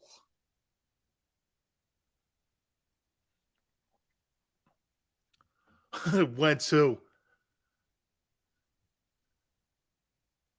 Doug already did it. When Jalen started his rookie year, them 4 games, Doug had him going in the right direction. Okay. The Saints game, right? Cardinals, I think, too, were part of that, right, at the beginning. See, Jalen's so smart, though, man. He would have adapted to Doug, too, like he has with these guys. You know, I've got to tell you something. Guys, I think Jalen Hurts is getting better coaching than he did when he was at Oklahoma. And that includes Lincoln Riley and that made-up report that John Ritchie and them guys at IP had that Lincoln Riley was going to be the head coach. Lincoln Riley makes $12.5 million right now. They were never going to pay him that in Philadelphia. That was made up. Plus, at Oklahoma, he had a 10-year bonus if he had been there 10 years. They gave him $10 million that year for like a tenor. Being there over a decade, they gave him a $10 million like bonus, plus his $11 million contract. So he made $21 million that year. Eagles aren't paying $21 million for anybody. He was never going to Philadelphia. So I think he is getting better coaching. They really have done a great job with that offensive game plan. I just wonder what Doug would have done. You know, I think Doug would have been patient. He's a former quarterback. He's a backup. He likes Jalen. You know, when the two saw each other earlier, it seemed a lot of affection on the sidelines when Peterson came into Lincoln Financial. You know, I think Doug's got to be surprised, though. I think he's got to be surprised at the progress that he's made. I think he's got to be surprised at the progress. Hey, Dan, if the Eagles clinch a playoff berth before they play the Cowboys, would you sit Eagles starters? Brian, then I would sit there and do this. Okay? Matchups in the postseason. Do you want to play the Cowboys or do you want to play the Buccaneers in the opening round? Who do you want to play? I might want to play against a particular team, beat them, knock them down in the seedings. And if I'd rather play Seattle than I would rather play Dak or the Bucs. I'd rather play Seattle. So sitting guys, plus you know what? You want to get that old line. I don't know, the old line. I'd want to have the old line healthy. And hopefully I could get Gardner Johnson back. And I'd love to get Miles Sanders to 1,000 yards this weekend and start pulling him back a little bit too. You got New York though this week. You can't pull him back. See, these next 5 games, because the Vikings are 10-2 and the Cowboys are 9-3, you're kind of still into things where you got to play. You know what I'm saying? Like if you drop another game and you're 10-2, then you lose to the Cowboys and you're 10-3 and the Vikings win the rest of the way out, they get home field advantage. And you got to go on the road. You got to go on the road to play Minnesota up there if you're fortunate enough to get there. So you still have to finish this thing up. You clinch a playoff spot. I think it's more than just about clinching a playoff spot. I think it's more about clinching home field advantage. Again, like I told you guys, I think one of the true advantages that the Eagles had in 2017, the NFC playoffs went through Philadelphia. I think you want that same dynamic. You want the playoffs to go through Philly. So to me, I wouldn't be looking at winning the East right now because I think that should be something already in your mind. Right now, it's about home field advantage. Because what you don't want to do is you don't want to leave. Can you imagine sleeping in your own bed for a month? And the only time that you'd have to leave for the playoffs is to go to the Super Bowl in Glendale.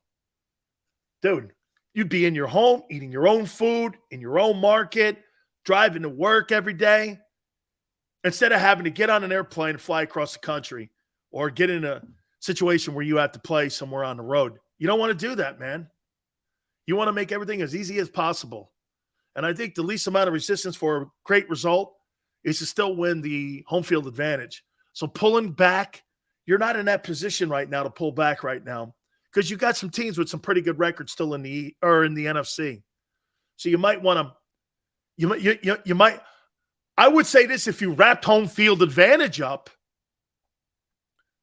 if you wrap home field up, then I would sit them.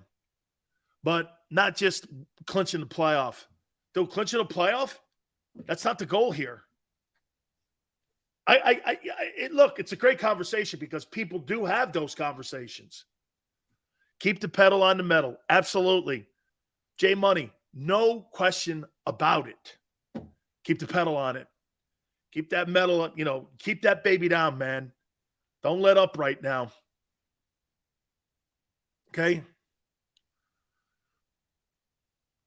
Yeah, and Brian, I get you. I get what you meant. All right. Hey, guys, thank you so much for coming aboard. You guys were awesome today. And I appreciate the banter back and forth. Giants will be an interesting ball game because Barkley's got a resurgence. I can't figure out this Daniel Jones dude. You know what I mean? We'll take a look at Daniel Jones and all that too. So I appreciate it. Thank you guys so much. Please hit the like button till tomorrow, 3 to 6 Eastern. Keep it here on the flip side. We'll see you on the flip side.